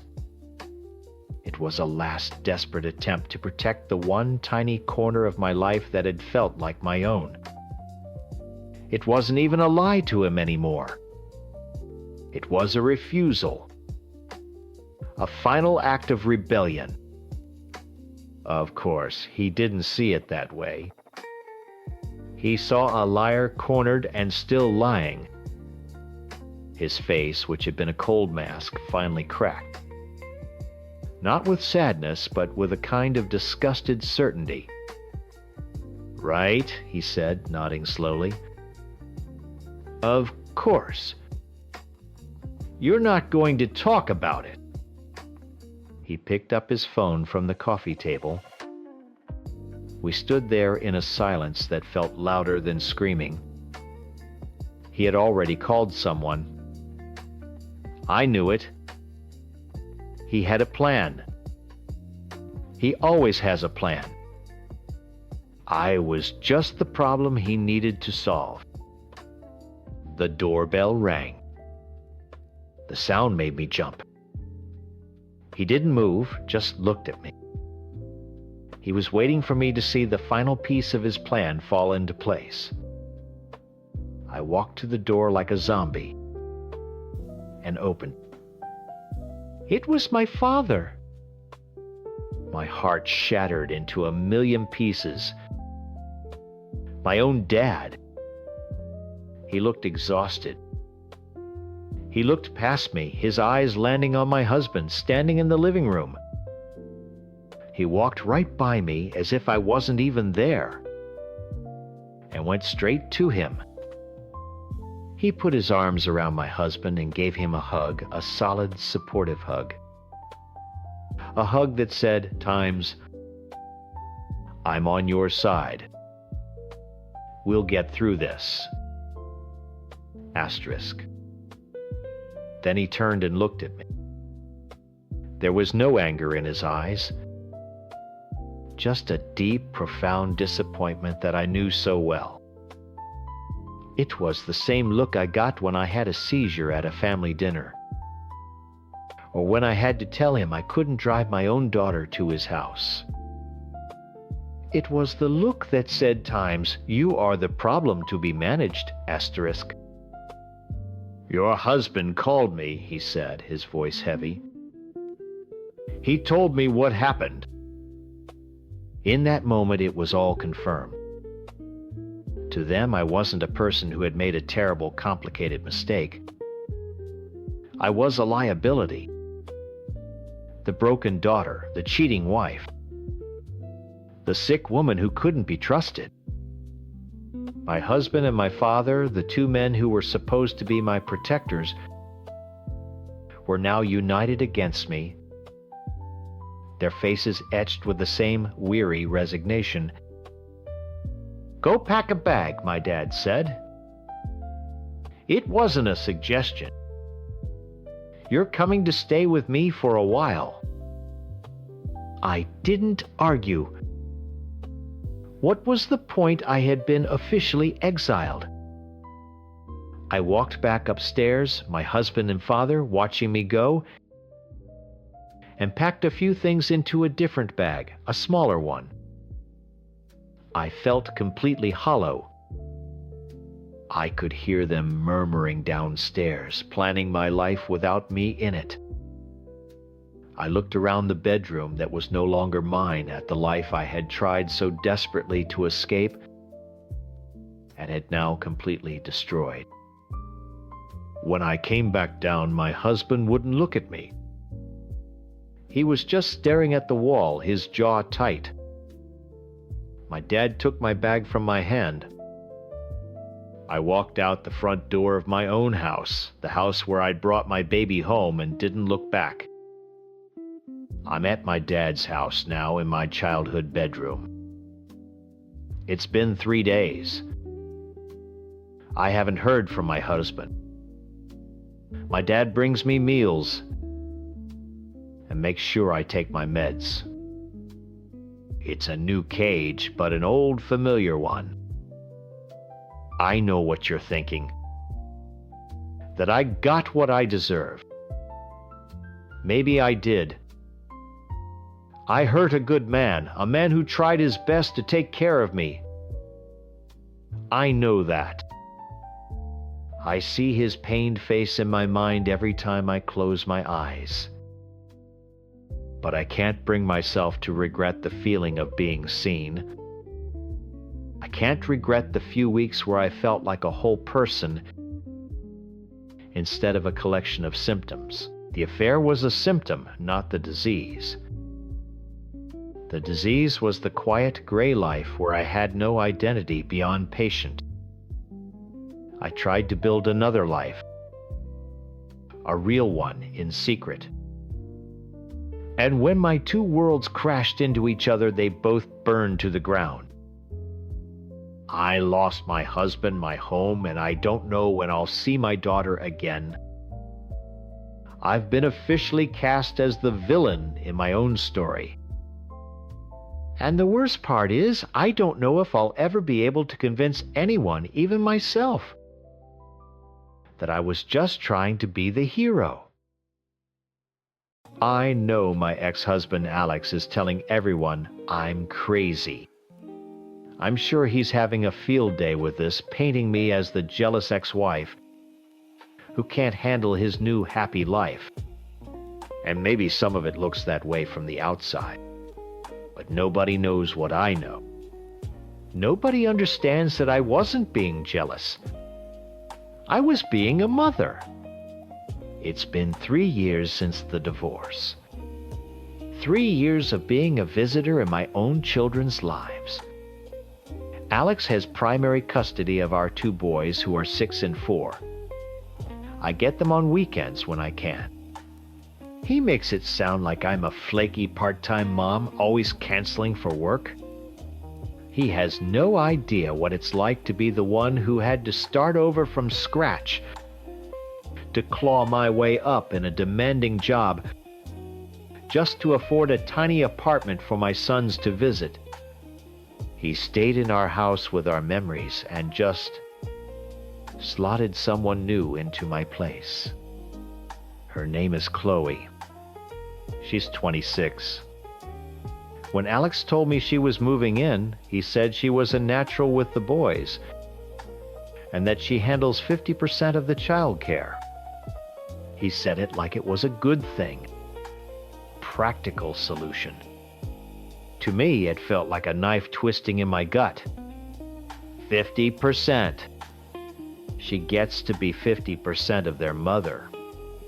She gets the scraped knees on a Tuesday, the bedtime stories on a Wednesday, the pancake breakfasts on a Thursday. I get scheduled weekends and the feeling that I'm slowly being erased from their lives. When I pick them up, they're always talking about her. Chloe took us to the park. Chloe made dinosaur nuggets. I smile and I nod and I tell them how fun that sounds, but inside I feel like I'm crumbling. I love my sons more than anything in this world, and I'm losing them to a stranger. For months I've had this feeling, this deep, cold knot in my stomach, that something wasn't right. It was all too perfect. Alex happy? The boys happy? The new fiancé perfect. It just felt wrong. Like a movie set where if you peeked behind a wall, you'd see it was all just painted cardboard. Last Thursday, that feeling got so much worse. I went to their house to pick them up for my weekend. Alex was on a work call in his home office and just waved me in without even getting up. Chloe was the one who answered the door. She was acting weird, kind of twitchy, and avoiding my eyes. She said she was cleaning the downstairs bathroom and asked if I could use the one upstairs. I just said sure and headed up, but the knot in my stomach tightened. Why was she so nervous? I walked into the master bathroom, our old bathroom, and the silence was deafening. I wasn't planning on snooping, I swear I wasn't. But something took over. It was that feeling, that mother's instinct screaming at me that something important was being kept from me.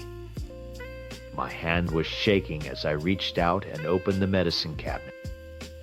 And there they were. Tucked behind some allergy medicine were 2 orange prescription bottles, both with her name on them. I didn't recognize the names of the medications, but they sounded serious. Clinical. Terrifying. My heart started pounding in my ears. This was it. This was the thing that was wrong. I knew it.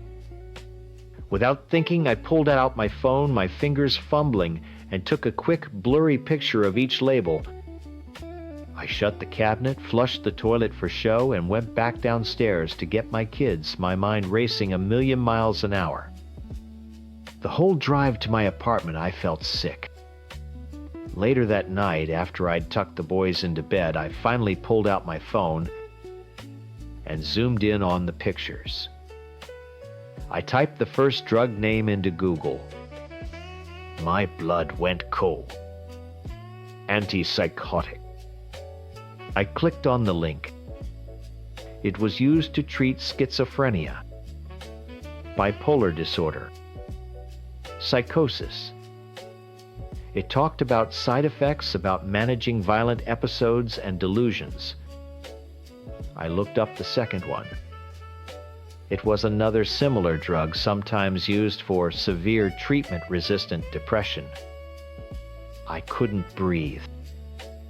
My hands were shaking so hard I dropped my phone on the floor.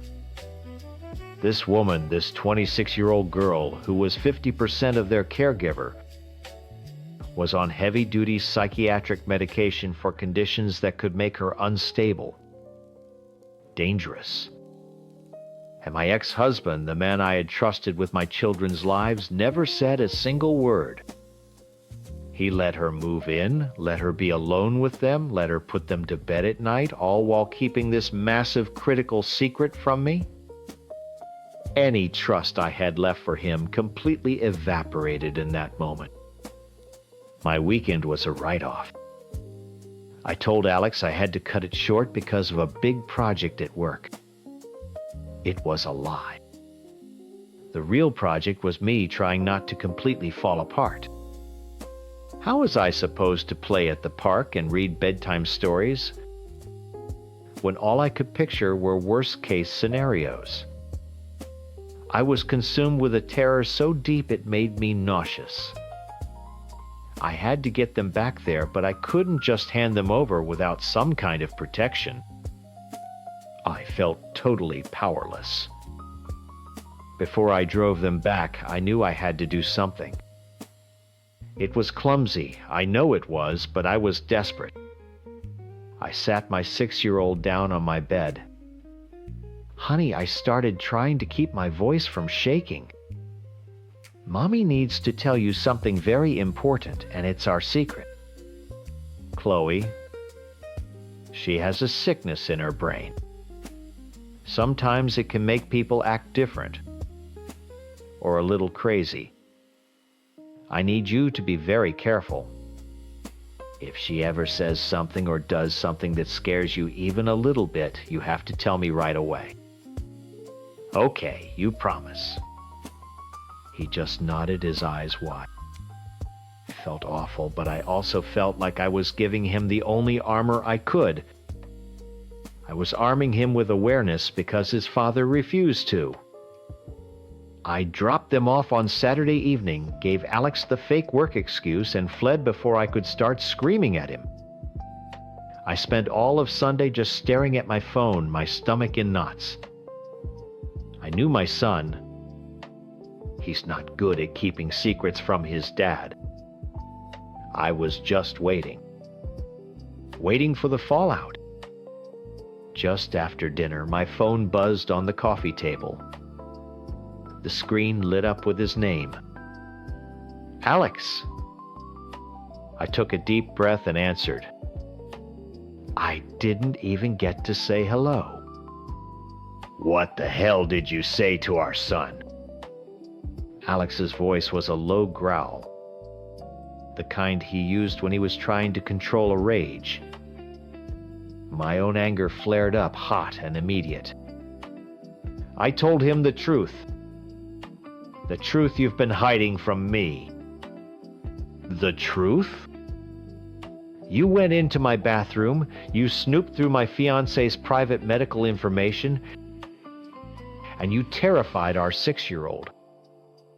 That's your version of the truth. She's on antipsychotics, Alex. I was yelling now, standing up from my couch and pacing the small living room. Do you have any idea how serious that is?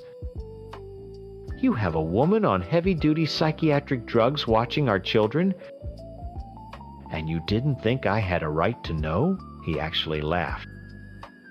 A short, sharp, ugly sound. Oh, I see.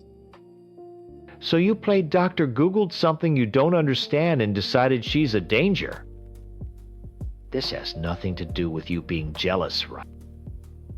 Nothing to do with you trying to find a way to hurt her. The accusation felt like a slap. Jealous, Alex. This is about my children's safety. What if she has an episode? What if she gets violent? The things those drugs are for. Schizophrenia, psychosis. My God, are you even listening to yourself? I'm listening to you sound completely unhinged, he shot back. She sees a doctor. She's stable. She's an amazing person who loves our sons. And you, in one afternoon, try to poison our child against her because you can't stand that I've moved on. Every word was a twisting knife. He wasn't listening. He wasn't even considering my fear. He was just defending her, protecting her. He had already chosen his new family over the mother of his children. I felt a wave of despair so strong it almost buckled my knees. He was making me out to be the crazy one when her medicine cabinet was literally filled with proof that she was the one with the problem. You are so blinded by her you can't see anything else, I whispered. My voice thick with tears I refused to let fall. No, you're the one who's blind, he said, his voice dropping again, full of disgust. You're so wrapped up in your own bitterness, you're willing to hurt our son to get at me. Don't ever do something like that again. Then his tone shifted, becoming cold and practical. And by the way, you took Leo's bag with all his daycare clothes. I need it back tomorrow. Something inside me just broke. The bag of clothes. It was such a small, stupid thing, but in that moment it felt like everything. It felt like him stripping away the last little pieces of my role as their mother. He was already replacing me with her for the day-to-day care, and now he was demanding back the supplies as if I was just an incompetent babysitter who'd forgotten to return the diaper bag. It was another piece of my old life, my old family being packed up and handed over to the new and improved model. You want the clothes, I screamed into the phone, the rage finally boiling over. Fine, I'll burn them. I'll set the whole bag on fire so you and your perfect new girlfriend can go buy him a whole new wardrobe for your perfect new life. There was a dead silence on the other end of the line. Then, with a chilling finality, Alex said, You've lost your mind! He hung up. The click of the disconnected call echoed in the silent apartment. I stood there, phone in my hand, shaking from head to toe. Tears were streaming down my face, now hot and angry. He thought I was crazy. He was siding with a woman he barely knew over me, the mother of his sons.